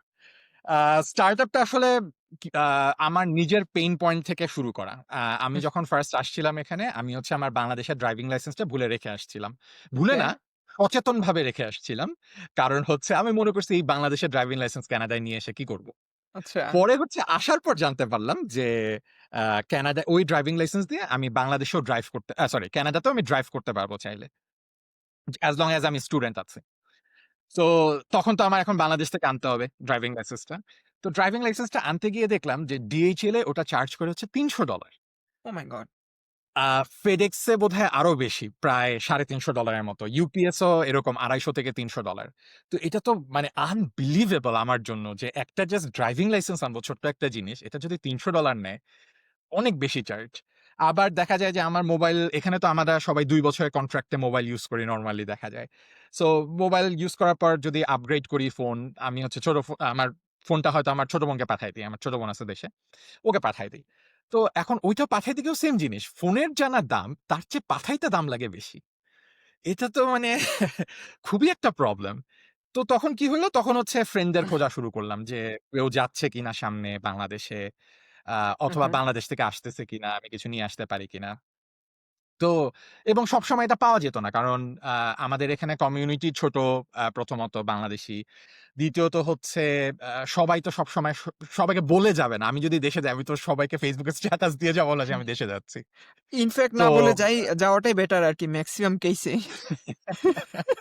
অনেক কিছু ওটাও বেটার, রাইট? সো আ এর জন্য যেটা হইতো যে আমি এই ইনফরমেশন পেতাম না বা আমার এই প্রবলেমটা আমি ফেস করছি। সো তখন হচ্ছে মাথায় একটা চিন্তা আসলো, why not আমরা একটা প্ল্যাটফর্ম বানাই, যেই উহু, প্ল্যাটফর্মের মাধ্যমে আমরা এই জিনিসটা শেয়ার করতে পারি এবং এট দ্য সেম টাইম এটা নিয়েও আসলে প্রবলেম হয় যে ধরেন আমি কোনো ফ্রেন্ডকে বললাম যে আমি যাচ্ছি। সে উহু, হচ্ছে আমাকে এক গাদা ভিটামিন দিয়ে দিল। এখন আমার ব্যাগে জায়গা থাকুক আর না থাকুক, যেহেতু ফ্রেন্ড আমাকে সেটা নিতে হবে। না নিলে হ্যাঁ, সম্পর্ক খারাপ হবে। কোনভাবে নাও করা যাচ্ছে না তাকে। কিন্তু আবার এই জিনিসটা থেকে আমি বেনিফিটেড ও হচ্ছে না কোনভাবে। সো যদি জিনিসটা এমন হইতো যে না তুমি আমাকে ২ কেজি দিলা, ২ কেজির জন্য তুমি আমাকে কিছু একটা কম্পেনসেট করলা সামহাউ। তাহলে ঠিক আছে, ফাইন, আমি নিতে পারি জিনিসটা। এবং এই কম্পেনসেট করলে যেটা হয়, ওরও একটা মাথায় হুঁশ আসে যে আচ্ছা আমি তাহলে যদি বেশি পাঠাই তাহলে আমাকে বেশি টাকা খরচ করতে হবে। সো আমি আচ্ছা উহু, বেশি না পাঠাই, অল্প কিছু পাঠাই। বা যদি যতটুকু পাঠাবো সেই পরিমাণে আমাকে কম্পেনসেট করতে হবে। সো সেখান থেকে হচ্ছে আমার ওই আইডিয়াটা আসা। আমার স্টার্টআপটার নাম হচ্ছে শেয়ার্ড লাগেজ। সো উহু, আপনি যদি কোথাও ট্রাভেল করেন from A হ্যাঁ, to B অ্যান্ড আপনার লাগেজে যদি এক্সট্রা স্পেস থাকে, আপনি হচ্ছে আপনার লাগেজ স্পেস আপনার ফ্রেন্ড অ্যান্ড ফ্যামিলির সাথে শেয়ার করতে পারবেন। And same goes for others. কেউ যদি ফর এক্সাম্পল আমি বাংলাদেশে কিছু পাঠাতে চাই। সো আমি হচ্ছে এরকম কাউকে খুঁজতে পারি যে হচ্ছে বাংলাদেশে যাচ্ছে আমাদের এখান থেকে। আ এবং তার কাছে হচ্ছে আমি আমার জিনিসটা দিতে পারি। ডেফিনিটলি হ্যাঁ, উইথ সাম কম্পেনসেশন। এটা হচ্ছে খুবই কনসেপ্ট। আচ্ছা আমি একটা খুবই ফ্যাসিনেটিং আইডিয়া। তার মানে তুমি বলতে চাচ্ছ তোমার এই প্ল্যাটফর্মটা এম্পটি লাগেজের social network kind of thing. Right. একটা হচ্ছে market place market where we place. connect travelers with senders. Okay. আ এখন এরকম কিছু Facebook গ্রুপ আছে অলরেডি। আমি উহু, মানে আমি যখন এটা নিয়ে কাজ করা শুরু করলাম, তখন আমি সার্চ করা শুরু করলাম এবং দেখলাম কিছু Facebook গ্রুপ আছে ইন্টারেস্টিংলি, যারা ওকে, হচ্ছে এভাবে কাজ করে বা কমিউনিটি গ্রুপ যেগুলা আছে। সেখানে মানুষ পোস্ট দেয় যে, "কেউ কি যাচ্ছেন? গেলে কি আমার এটা নিয়ে যেতে পারবেন কাইন্ডলি? আমি আপনাকে এত টাকা দিতে পারব।" অথবা অনেকে এভাবে পোস্ট দেয়, "আমি যাচ্ছি। কারো যদি কোন লাগেজ থাকে আমাকে দিতে পারেন। আমাকে পার কেজিতে এত টাকা দিতে হবে।" কিন্তু এই প্ল্যাটফর্ম গুলার একটা অনেক বড় প্রবলেম আছে। সেটা হচ্ছে প্রথমত হচ্ছে ট্রাস্ট ইস্যু। উহু, লাইক আপনি যে একটা মানুষকে Facebook দেখে ট্রাস্ট করবেন। Facebook এ তো যে কেউ যেকোনোভাবে প্রোফাইল খুলতে পারে। রাইট? উহু, আ সো এটা কোন ব্যাপারই না আজকাল। সোশ্যাল মিডিয়াতে একটা অ্যাকাউন্ট খোলা। সো এখানে একটা ট্রাস্ট ইস্যু আছে। তাকে কি আপনি আপনার মোবাইলটা দিয়ে ট্রাস্ট করতে পারবেন কিনা? সেকেন্ড যেটা প্রবলেম সেটা হচ্ছে টাকার প্রবলেম। যে আপনি আসলে টাকাটা কখন দিবেন? আপনি কি শুরুতে টাকাটা দিয়ে দিবেন?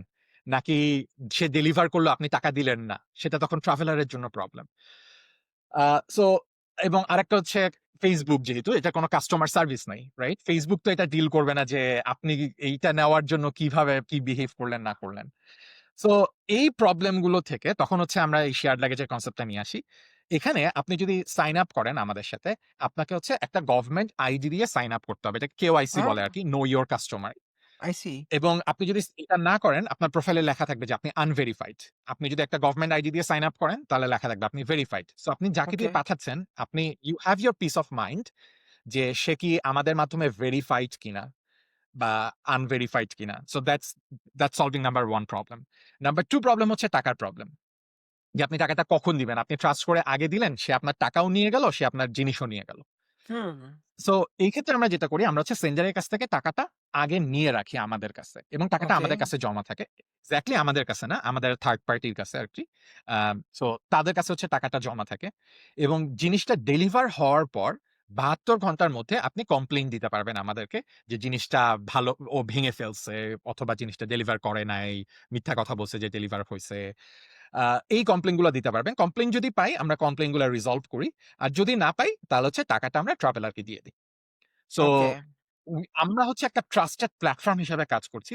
যাকে হুম, হচ্ছে যারা ২ টা মিডিয়াই ট্রাস্ট করতে পারবে। সেন্ডার এবং ট্রাভেলার ২ জনই ট্রাস্ট করতে পারবে আমাদেরকে। আর থার্ড যে প্রবলেমটা ছিল সেটা হচ্ছে আপনি আ কাস্টমার সার্ভিস। তো এটা সলভ করার জন্য আমরা হচ্ছে রিভিউ সিস্টেমটা নিয়ে এসেছি। Crowd sourcing review. সো আমরা যেটা করি সেটা হচ্ছে যে আপনি পোস্টটা দেওয়ার পর আপনি হচ্ছে ওকে রিভিউ করতে পারবেন। আ জাস্ট নরমাল রিভিউ এর মতো। আপনি 5 স্টার দিয়ে বললেন যে হ্যাঁ, সে সবকিছু ঠিকঠাক মতো করছে। অথবা যদি না করে আপনার সাথে খারাপ বিহেভ করে, আপনি উনাকে 1 স্টার রিভিউ দিয়ে বললেন যে এই লোকটা এরকম বিহেভিয়ার ভালো না বা something. A so that first এর বার হয়তো পার পেয়ে গেল। সেকেন্ড টাইম আমি যদি পাঠাতে চাই উনার মাধ্যমে কিছু তাহলে যাতে আগে থেকে মানুষজন জানে যে আচ্ছা না ওই লোকটার এই সব রিভিউ ভালো না। সো এটা হচ্ছে আরেকটা ওয়ে এবং সে আসলে নতুন অ্যাকাউন্ট খুলতেও পারবে না। কারণ তাকে হচ্ছে গভর্নমেন্ট আইডি দিয়ে ভেরিফাই করে খুলতে হয় অ্যাকাউন্টটা। উহু, সো উহু। সে আসলে ওইটা পাবলিকলি থেকেই যাবে। সো কেউ যদি খারাপ বিহেভিয়ার করে সে পার পাবে না। এটা হচ্ছে মেইন কথা। আচ্ছা। আম সো তো এটা এভাবে হচ্ছে আমরা এই সলভ গুলো করি। আমরা হচ্ছে আম আ মানে এটার মধ্যে আসলে অনেক ছোটখাটো ডিটেইলস আছে যেগুলো হয়তো এখন মানে অনেক বলতে গেলে আসলে সারাদিন লেগে যাবে। আচ্ছা, বাট ওকে। এটা হচ্ছে মেইন কনসেপ্ট। খুবই ইন্টারেস্টিং লাগছে এইজন্য। কারণ এটা আমার বলব যে কি আমার এবং সবার একটা পেইন পয়েন্ট সত্যি কথা বলতে। এবং আমরা যারা দেশের আ বাইরে থাকি হ্যাঁ, স্পেশালি। আমরা যারা দেশের বাহিরে থাকি, আমাদের সবার জন্য বলব যে কি এটা একটা পেইন পয়েন্ট যে আমরা দেশে কিছু পাঠাতে চাইলে বা দেশ থেকে কিছু আনতে চাইলে এই জিনিসটা নিয়ে অনেক প্যারা খাওয়া লাগে। এবং অন্য একজনকে বলতেও হচ্ছে যে কি লজ্জা লাগে। আবার নিজে যাওয়ার সময় হচ্ছে যে কি পাবলিকলি অ্যানাউন্স করতেও হচ্ছে যে কি ভয় লাগে। সো এই ২ টা প্রবলেম এত সুন্দরভাবে সলভ করছো আমার জিনিসটা অ্যামেজিং লাগছে। যে ট্রাস্ট ইস্যু কথা বললা। তারপর হচ্ছে যে কি এই যে কাইন্ড অফ পাবলিকলি ভেরিফায়েবল জিনিসটা, তারপর হচ্ছে যে কি রেটিং সিস্টেম। সো বলা যায় যে কি মডার্ন যতগুলা এরকম শেয়ারিং প্ল্যাটফর্ম আছে সবগুলা প্ল্যাটফর্মের সব সুন্দর, সুন্দর ফিচার গুলো এখানে আছে। এই জিনিসটা দেখেই ভালো লাগছে আমার কাছে। আচ্ছা, আমার হচ্ছে একটা বেসিক কোয়েশ্চেন আছে। সেটা হচ্ছে যে কি উম ধরো তোমাদের এই প্ল্যাটফর্মটা তোমরা আসলে কোথায়, কোথায় চালু করছো? এখন যদি আমি আমেরিকা থেকে পাঠাতে চাই, সেটা কি আমরা হচ্ছে যে কি ইয়ে করতে পারবো, ইউজ করতে পারবো? নাকি তোমরা পার্টিকুলার কোনো জোন দিয়ে শুরু করছো? আ খুব শীঘ্রই ইনশাআল্লাহ ইউএসএ তে ইউস করতে পারবেন। বাট নট উহু, রাইট নাও। আ ওকে, শুরুতে হচ্ছে আমরা কানাডা দিয়ে শুরু করতেছি। বাট ওকে, আমাদের আসলে তাড়াতাড়ি ইচ্ছা ইউএসএ তে চলে যাওয়ার। এটা কেন একই সাথে কানাডা এবং ইউএসএ শুরু করতে পারছি না? কারণ হচ্ছে লিগাল ইস্যুস। So okay. আ এখানে একটু ভেঙে বলি ভাইয়া। উহু, সেটা হচ্ছে যে আমরা যেহেতু টেক বেসড মানুষজন, সো আমার আসলে এখানে নামার আগে আমার কাছে মনে হতো টেক জিনিসটাই আসলে সব। আমি যদি টেকে অনেক ভালো হইতে পারি, তাহলেই আসলে আমার স্টার্টআপ সাকসেসফুল। বাট উহু। I was completely wrong ভাইয়া। Tech is just a simple কি বলবো একটা ক আ স্টেক। একটা হ্যাঁ, একটা হচ্ছে কগ যেটা হচ্ছে একটা বড় মেশিনকে চালায় আরকি। আপনি একটা জাস্ট পার্ট অফ একটা বড় মেশিন। আ এটার সাথে আছে লিগাল ইস্যুস আছে, এটার সাথে অপারেশন আছে, মার্কেটিং আছে। সো সবকিছু যখন একসাথে ভালোমতো রান করে তখন হচ্ছে পুরা জিনিসটা পারফেক্টলি রান করবে আরকি। সো আ সো আমরা হচ্ছে আসলে স্টেপ বাই স্টেপ যাওয়ার চেষ্টা করছি। সো শুরুতে যেহেতু আমার জন্য কানাডা আমি যেহেতু নিজে কানাডায় থাকি, আমার জন্য এটা হচ্ছে ইজি। আ আ আ লিগাল সাইডটা দেখা, মার্কেটিংটা দেখা, অপারেশনটা দেখা, স্পেশালি অপারেশনটা দেখা। আ সো এজন্য হচ্ছে আমরা কানাডা দিয়ে শুরু করছি। কিন্তু আ honestly speaking লাইক আ আমাদের অনেক বাঙালি থাকে হচ্ছে ইউএসএ তে। কানাডার উহু, থেকে অনেক বেশি বাঙালি থাকে ইউএসএ তে। তো এরপর হচ্ছে আমাদের নেক্সট টার্গেট ইউএসএ তে। ইউএসএ হয়ে গেলে হয়তো ইউরোপে, তারপর হয়তো ইন্ডিয়াতে। তো এভাবে হচ্ছে আস্তে, আস্তেই করা। এটা সবচেয়ে বড় জিনিস হচ্ছে যে এটা স্কেল আপ করাটা ইজি কম্পারেটিভলি। আমি যদি টেক পার্টটা মোটামুটি ভালোভাবে দাঁড় করিয়ে ফেলতে পারি, এরপর হচ্ছে আমাকে জাস্ট জায়গায়, জায়গায় লিগাল পার্টটা দেখতে হবে। একেকটা দেশের লিগাল পার্ট একেক রকম থাকে। উহু। সো এই লিগাল পার্টটা যদি আমি দেশে ফিগার আউট করতে পারি তাহলে হয়তো আমি স্কেল আপ করতে পারবো ইনশাআল্লাহ। আচ্ছা। ইন শর্ট তুমি কি বলতে পারবা এখানে লিগ্যাল চ্যালেঞ্জ গুলা কি, কি? মানে কানাডা থেকে যেটা ইউএসএ তে ডিফারেন্ট? আ সো লিগাল চ্যালেঞ্জ এর মধ্যে ১ম যেটা আছে সেটা হচ্ছে কাস্টম। সো একেক ওকে, দেশের কাস্টম একেক রকম। Border okay. Service agency. একেক দেশের বর্ডার সার্ভিস এজেন্সি একেক রকম। আ সো এই জিনিসগুলা একটা বড় জিনিস। আর 2nd হচ্ছে যে যদিও আমরা অনলাইন প্ল্যাটফর্ম বাট আমরা যদি ইউএসএ তে কোনো এন্টিটি না থাকে আমাদের, তাহলে হচ্ছে আমরা ইউএসএ তে ওভাবে বিজনেস করতে পারব না আরকি লিগালি। সো আমাদের ওই এন্টিটিটা ক্রিয়েট করতে হবে। আ সো only then আমরা we can start operating in US. Oh I see. So okay. আরেকটা জিনিস তোমরা হচ্ছে কিভাবে ডিল করো? যেমন ধরো কেউ একজন আম একটা জিনিস মানে ভালো জিনিস পাঠাবে বলে খারাপ একটা জিনিস হচ্ছে প্যাকেজিং এর মধ্যে ধরিয়ে দিল। এই জিনিসটা তো একটা রাইট। চ্যালেঞ্জ। সেটা তোমরা কিভাবে ডিল করো? আচ্ছা ভাই ১ টা মিনিট একটু আমার মনে হচ্ছে আমাকে প্রচন্ড কালো লাগতেছে কারণ আমি লাইট সব অন করে দিছি। আরেকটু এটা খুলে দেই। Okay, sure. এবার ওকে, বেটার, হ্যাঁ। Now good. হ্যাঁ, আমি ভাবছিলাম হয়তো আমার রেকর্ডিং ঠিকমতো আসবে। Now it's good. Okay, okay. Let's go on. Uh so uh ই যেটা বলছিলাম ভাইয়া যে কেউ যদি খারাপ জিনিস পাঠাতে চায় তখন আমরা কিভাবে ডিল করি? সো ২ টা জিনিস। একটা হচ্ছে যে, যে পাঠাচ্ছে সেও আমাদের মাধ্যমে গভর্নমেন্ট আইডি দিয়ে ভেরিফাইড এবং সে ওকে, অ্যাকচুয়ালি আমাদের সাথে একটা কন্ট্রাক্ট করছে যে ওকে। সে কোনো এরকম ইল্লিগাল জিনিসপাতি পাঠাবে না। সে হুম। আ অনলি যেগুলা অ্যালাউড আইটেম, পার্সোনাল আইটেম সেগুলাই শুধু পাঠাবে। সে আমাদের সাথে একটা লিগাল কন্ট্রাক্ট করতেছে। So in Oh, I case see. সে খারাপ কিছু পাঠাচ্ছে, সে সেই লিগাল কন্ট্রাক্টটা ব্রেক করছে এবং we can Oh, take legal action against him. That's the first thing. Um second thing যেটা সেটা হচ্ছে যে এটা আ পুরোপুরি আসলে ট্রাভেলারের একটা আ দায়িত্বের মধ্যে পড়ে যে সে যেটা পাঠাচ্ছে, সে যেটা ক্যারি করতেছে সেই জিনিসটা আসলে লিগাল কিনা। সো তার এবং আমরা সেটা বলে দেই যে আমরা ২ জন কি এবং থার্ড থিং যেটা মোস্ট ইম্পোর্টেন্টলি সেটা হচ্ছে আমরা তাদেরকে এডুকেট করি। তারা যখন কোন কিছু পাঠাতে চাচ্ছে অথবা কোন কিছু রিসিভ করতেছে, আমরা হচ্ছে তাদেরকে এডুকেট করি যে তুমি যেই দেশে যাচ্ছ সেই দেশে এই জিনিসগুলা লিগাল না। তুমি এই জিনিসগুলা নিতে পারবা না। সো মেক সিউর তুমি এগুলা নিচ্ছ না। এবং সে টিক মার্ক দেয় যে হ্যাঁ, আই এম মেকিং সিউর যে আমি এটা নিচ্ছি না। It's again a legal contract between this ২ parties. So a so এটা হচ্ছে আমরা তাকে এডুকেট করার চেষ্টা করি। ৩ টা মানে ৩ টা ওয়ে অ্যাকচুয়ালি। ১ম হচ্ছে এডুকেট করার চেষ্টা করি তাকে, ২ টা পার্টিকেই। আ দ্বিতীয়ত হচ্ছে আমরা লিগালি তাকে বাইন্ড করি যে তুমি যদি ইল্লিগাল কিছু পাঠাও আমরা তোমার বিরুদ্ধে লিগাল অ্যাকশন নিতে পারব। হুম। আর আরেকটা যেটা ব্যাপার যে সেটা হচ্ছে যে আ এই জিনিসটা 100% ট্রাভেলার এর রেসপনসিবিলিটি। কারণ হচ্ছে সেইম কাজটা আপনি Airbnb তেও করতে পারেন। মানে Airbnb তো প্রিটি মাচ সিমিলার ফ্যাশন এ চলে। সেম। আ ও আপনি যদি একটা Airbnb ফর এক্সাম্পল রেন্ট করলেন এবং রেন্ট করার পর আপনি সেখানে ড্রাগস এর ব্যবসা করলেন বা প্রস্টিটিউশন এর ব্যবসা করলেন। এখন এই রেসপনসিবিলিটি তো আসলে Airbnb র না।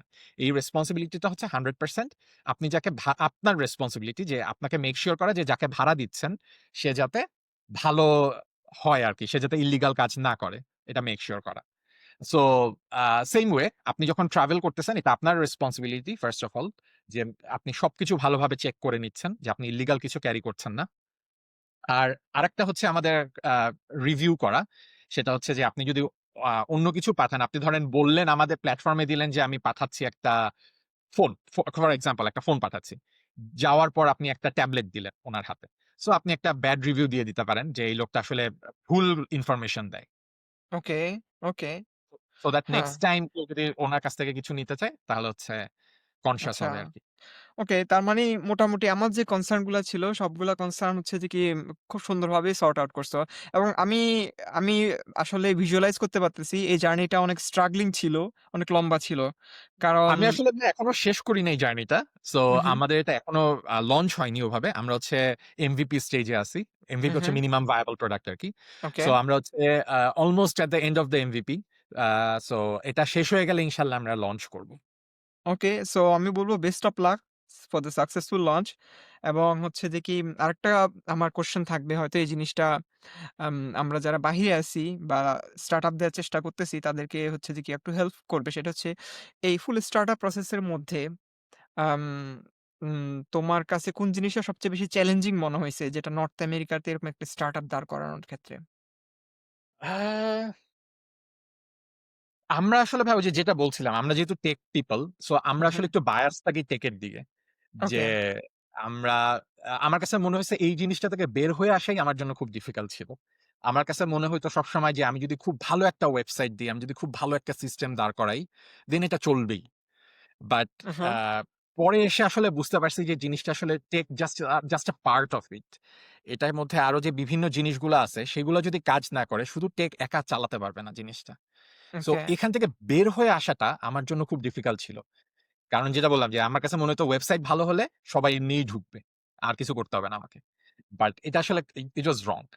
আ 2nd হচ্ছে আমি হচ্ছে আমার কোম্পানি কাইন্ড অফ কিছুটা বুটস্ট্র্যাপিং, কিছুটা Angel investor A combination of both এটার মাধ্যমে করি আরকি। উহু, money is a problem definitely startup এর জন্য। আ আপনার আমার ক্ষেত্রে যেটা হইছে সেটা হচ্ছে এই আইডিয়াটা আমার কানাডাতে আসার পর থেকেই এই আইডিয়াটা মাথায় ঘুরতেছে। কিন্তু আমি কখনোই এটা নিয়ে কাজ করি নাই। ওকে, কেন কাজ করি? কারণ হচ্ছে আ মনে হইতো যে আমার কাছে আইডিয়াটাই অনেক কিছু। কিন্তু আ এই জিনিসটা আসলে ট্রু যে আইডিয়াটা আসলে খুব বড় কিছু না আসলে। আইডিয়ার থেকেও বড় হচ্ছে এক্সিকিউশন। সত্যি সো কথা বলছো। আমি একটা এক্সিকিউশন এক্সাম্পল দিব। যদি ঠিক মতো না হয়, আ আপনার আসলে আইডিয়া খুব বেশি ভ্যালু জেনারেট করতে পারে না। সত্যি কথা। আমি একটা সো এক্সাম্পল দেই। আমি হচ্ছে একটা আ স্যাম অল্টম্যানের একটা পডকাস্টে দেখছিলাম আরকি। সো স্যাম অল্টম্যান কথাটা এভাবে বলছে, "তোমার কাছে অনেক আইডিয়া আছে। খুবই একটা রেভলিউশনারি আইডিয়া আছে যেটা ওয়ার্লড চেঞ্জ করে দিবে। ওই আইডিয়াটা তুমি লিখে হুম, টিম কুকের টেবিলের উপর রেখে দিবা। আমি সেম তুমি" পডকাস্টটা দেখছি ভাই। এবং আমার কাছে জিনিসটা আসলেই ক্লিক করছে। আসলেই সত্য কথা যে জি, অ্যাকশন নেওয়া বা এক্সিকিউশন ছাড়া কোন আইডিয়ার কোন ভ্যালু নেই। এবং কোনো ভ্যালু নেই। আইডিয়া প্রতিনিয়ত আসে। বাট সবচেয়ে ডিফিকাল্ট পার্ট সেটাকে এক্সিকিউট করে রিয়াল ওয়ার্লড এ নিয়ে আসা। এবং রাইট। তাই না? এবং এই জিনিসটা মানে খুব রেজোনেট করছে আরকি আমার সাথেও। এটাই সত্য কথা। এবং যারা আসলে শুরু করতেছে স্টার্টআপ বা শুরু করবে তাদের জন্য এই জিনিসটা গুরুত্বপূর্ণ। অনেক আইডিয়া থাকতে পারে। আমি বলব যে কি ২ টা জিনিস আমি শিখতে পারছি সীমান্তরের কনভারসেশন থেকে। অনেক আইডিয়া থাকতে পারে। কিন্তু সেটা আসলে তার থেকে বেস্ট আইডিয়াটা চুজ করে এক্সিকিউট করাটাই সবচেয়ে গুরুত্বপূর্ণ। এটা হচ্ছে ১ম রাইট, কথা। আর বিজনেসের ক্ষেত্রে বা স্টার্টআপ এর ক্ষেত্রে যেটা আমি তোমার কনভারসেশন থেকে বুঝলাম, সেটা হচ্ছে টেক হচ্ছে একটা স্মল পার্ট যেটা আমি যদি কোন একটা লেগো পিস দিয়ে সুন্দর একটা আর্ট পিস বানাতে চাই, সেটা হচ্ছে লেগোর একটা স্মল পার্ট। বাট এখানে রাইট। মার্কেটিং আছে, লিগ্যাল আছে, এখানে অপারেশন আছে, অপারেশন, তারপর মানুষজন ম্যানেজ করার ব্যাপার-স্যাপার আছে, কাস্টমার সার্ভিস কমিউনিকেশন আছে। আছে, কাস্টমার হ্যাঁ, সার্ভিস আছে। সবগুলা জিনিস যদি ঠিকমতো অপারেট না করে, সো আসলে বিজনেস চলবে না বা স্টার্টআপ এর ক্ষেত্রে তো সেটা আরো ডিফিকাল্ট। এই জিনিসটা আমি আসলে ভালোমতো রিয়ালাইজ করছি তোমার কনভারসেশন হ্যাঁ। থেকেই। সো এখানে তাহলে আমি ভাই যদি আরো হুম, অনেক ছোট, ছোট পিস আছে আসলে। মানে আমার এই জার্নিটা আমি বলব হচ্ছে আমি এত কিছু শিখতেছি আল্লাহর রহমতে। মানে ইভেন ইফ আমার এই স্টার্টআপ ফেইল ও করে, I don't mind। কারণ হচ্ছে আমার আসলে এই লার্নিং টা invaluable। এই লার্নিং টা আমার খুব দরকার ছিল। যেমন আ আমি হচ্ছে ভাইয়া এই টেকটা ধরেন, টেকের কথাই আমি বারবার এটা বলতেছি এই কারণে আপনাকে যে আমি এই টেকটা অন্য কাউকে যে দিয়ে দিব, আমি সেটা চাচ্ছিলাম না। আমি সবসময় চাচ্ছিলাম টেকের কাজগুলো সব আমি একা করব। হুম, কারণ আমি যেহেতু একটু আমি টেক্স পছন্দ করি বা টেক রিলেটেড কাজ করি। সো আমার কাছে মনে হচ্ছিল এটা আমি কাউকে দিব না, আমি একা করব। কিন্তু এটা করতে গিয়ে দেখলাম আমি আর কোন কিছুই সামলাইতে পারতেছি না। লাইক মানুষ তো সব দিকে একসাথে মনোযোগ দিতে পারে না। সো এই যে কাজ অ্যাসাইন করে দেওয়া আরেকজনকে যে আচ্ছা আমি আমার টেকের কাজ যদিও আমার এটা আমার বাচ্চার মতো কাইন্ড অফ বাট স্টিল আমি তোমাকে দিলাম তুমি করো। এই কাজটা ডিফিকাল্ট ভাই আসলে খুব। এটা আ এটা অনেক ডিফিকাল্ট, অনেক ডিফিকাল্ট। কারণ আমি কেন বলব? আমি তো ভিডিও বানাই। আমার ভিডিও বানানোর জন্য আমি হচ্ছে রিডিট করার জন্য একজন লোক একসময় নিছিলাম। এবং আমি আচ্ছা। রিয়ালাইজ করছি যে খুবই ডিফিকাল্ট আরেকজনকে কাজটা দিয়ে দেওয়া যেটা আমি করতে পছন্দ করি। যেটা করে কাইন্ড অফ আমি রাইট। একটু এন্টারটেইনড হই, হ্যাঁ, রিল্যাক্স হ্যাঁ। লাগে। সেটা আরেকজনকে দেওয়া বা এটা করার পরে যে আমার যেই ফিল গুড একটা ব্যাপার-স্যাপার আসবে ওই জিনিসটা মিস রাইট, করা খুবই ডিফিকাল্ট। Right, right. এবং এটা হচ্ছে যে কি তুমি যেটা বলছো খুবই ডিফিকাল্ট। আরেকটা সবচেয়ে বড় ডিফিকাল্টি যেটা আমি ফিল করি, তুমি যে বললা না এটা কাইন্ড অফ আমার একটা বাচ্চার মতো। এটাকে কাইন্ড অফ আমি ব্রট আপ করতেছি, ছোট থেকে বড় করতেছি। এবং এই জিনিসটার একটা কনসেপ্ট আছে যে আমি যদি এটা আরেকজনকে দিয়ে দেই, আমার কাছে মনে হয় সে ভালোমতো করবে না। বা তার এক্সাক্টলি জিনিসটা আমার ভাই। পছন্দ হবে না। এই ফিয়ারটা সবার মধ্যে আছে, সবার মধ্যে আছে। সো হুম, সো আমি একটা বই পড়ছিলাম। বইটার নাম আমার এক্সাক্টলি মনে পড়তেছে না। এটা হচ্ছে কাইন্ড অফ স্টার্টআপ কিভাবে রান করতে হয় ওইটা নিয়ে আরকি। এবং আচ্ছা, ওই আচ্ছা। বইটা খুবই পপুলার এই ফিল্ডে। ওই বইটা থেকে একটা কনসেপ্ট আমি শিখছি সেটা হচ্ছে যে কি, তোমার কাছে যদি মনে হয় কেউ একজন তোমার কাজটার 80% বা 70% পর্যন্ত অ্যাকমপ্লিশ করতে পারবে, delegate hmm, that. Don't think right. About anything else. So um but এই আমি যদি কিন্তু ওই যে ভাই এই থেকে যে বের হয়ে আসতে হবে এটাতেই হ্যাঁ, আমার অনেক টাইম লেগে গেছে। লাইক এটা আমি লিটারেলি অনেক সময় নষ্ট করছি একা, একা করতে যেয়ে সবকিছু। মানে এটা সবার প্রবলেম। এটা আমারও প্রবলেম। এটা সব ইঞ্জিনিয়ার প্রবলেম। এবং এইজন্য হ্যাঁ, আসলে মানে উম ইঞ্জিনিয়ার থেকে ভালো ম্যানেজার হওয়ার যে ব্যাপারটা, এটাও অনেক বড় একটা লার্নিং।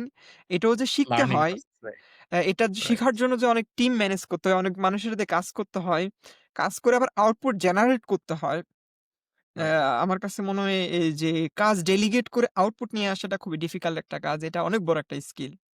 হ্যাঁ, এটা খুব হ্যাঁ, ভালো একটা বলছো। তার মানে ওকে।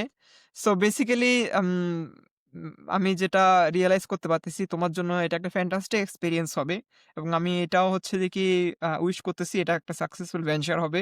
এবং তার থেকেও বড় কথা আমি যাতে এটা ইউজ করতে পারি। এটা নিয়ে আমরা খুব সাফার করি। হ্যাঁ। ঠিক আছে? অবশ্যই ভাই ইনশাআল্লাহ। হ্যাঁ, আমরা আসলে এই বাঙালিদের আমাদের প্রবাসী বাঙালিদের এই প্রবলেমটা নিয়েই কাজ করতেছি। এটা ইনফেক্ট আমি অনেক কাস্টমারের সাথে কথা বলছি, আমাদের ক্লায়েন্টের সাথে। ওরা হচ্ছে জিনিসটাকে একটা খুব পবিত্র জিনিস হিসেবে দেখে। আমি আপনাকে ভাইয়া কিছু ছোট আমি সরি একটু বেশি টাইম নিয়ে ফেলতেছি। কারণ এই না, জিনিসটা না, আমার নো খুবই ক্লোজ প্রবলেম। টু আমার মাই খুবই হার্ট। ইন্টারেস্টিং লাগতেছে। Go on. আমার খুবই ইন্টারেস্টিং আ লাগতেছে এবং আমি আশা করি সবাই এটা ইন্টারেস্টিং আম ইন্টারেস্টিং লাগবে সবার কাছে। এজন্য সত্যি কথা বলতে আমি মেয়েদের খবর জানি না। আ সরি টু সে দ্যাট সব ছেলের মধ্যেই এই স্বপ্নটা থাকে একটা বিজনেস করবে। হ্যাঁ, হ্যাঁ, হ্যাঁ। সে যেটাই করুক। ঠিক আছে? সো বেসিক্যালি আম আম আমার কাছে মনে হয় এটা সবাই ইন্টারেস্টিং সবার কাছে এটা ইন্টারেস্টিং লাগবে। ওকে বলো। সো যেটা বলতেছিলাম ভাই যে আ অনেকে হচ্ছে এই জিনিসটাকে খুব পবিত্র হিসেবে দেখে। যেমন আমি একটা এক্সাম্পল দিতে পারি। আমার এক এখানকার একজনের বোনের বিয়ে। ও হচ্ছে আ একটা যেতে পারতেছে না বিভিন্ন ইমিগ্রেশন রিলেটেড প্রবলেম এর কারণে। হু, হু। আ ইন পারসন যেতে পারছে না। কিন্তু আপন বোন যেহেতু তাকে আর বিয়েতে একটা কিছু গিফট দিবে। কিন্তু গিফটটা সে পৌঁছাইতেও পারতেছে না। মানে একটা ফোন দিবে হয়তো। সেই ফোনটা সে পৌঁছাইতেও পারতেছে না বাংলাদেশে। সো আমি যখন তাকে এটা এই ব্যবস্থাটা করে দিলাম, লাইক সে এত খুশি হইছে মাশাআল্লাহ। অ্যান্ড মানে এবং যে নিয়ে গেছে সে আসলে কোনো এক্সট্রা চার্জ রাখিনি ওভাবে। এবং সেও প্রচন্ড খুশি হইছে যে আমি একজনের এরকম একটা উপকার করতে পারলাম। কিছু, কিছু উপকার আসলে টাকা দিয়ে কখনো শোধ করা যায় না। সত্যি কথা যেটা। For true. এক্সাম্পল এই উপকারটা সেটা সে কখনোই আসলে টাকা দিয়ে ফেরত দিতে পারবে না।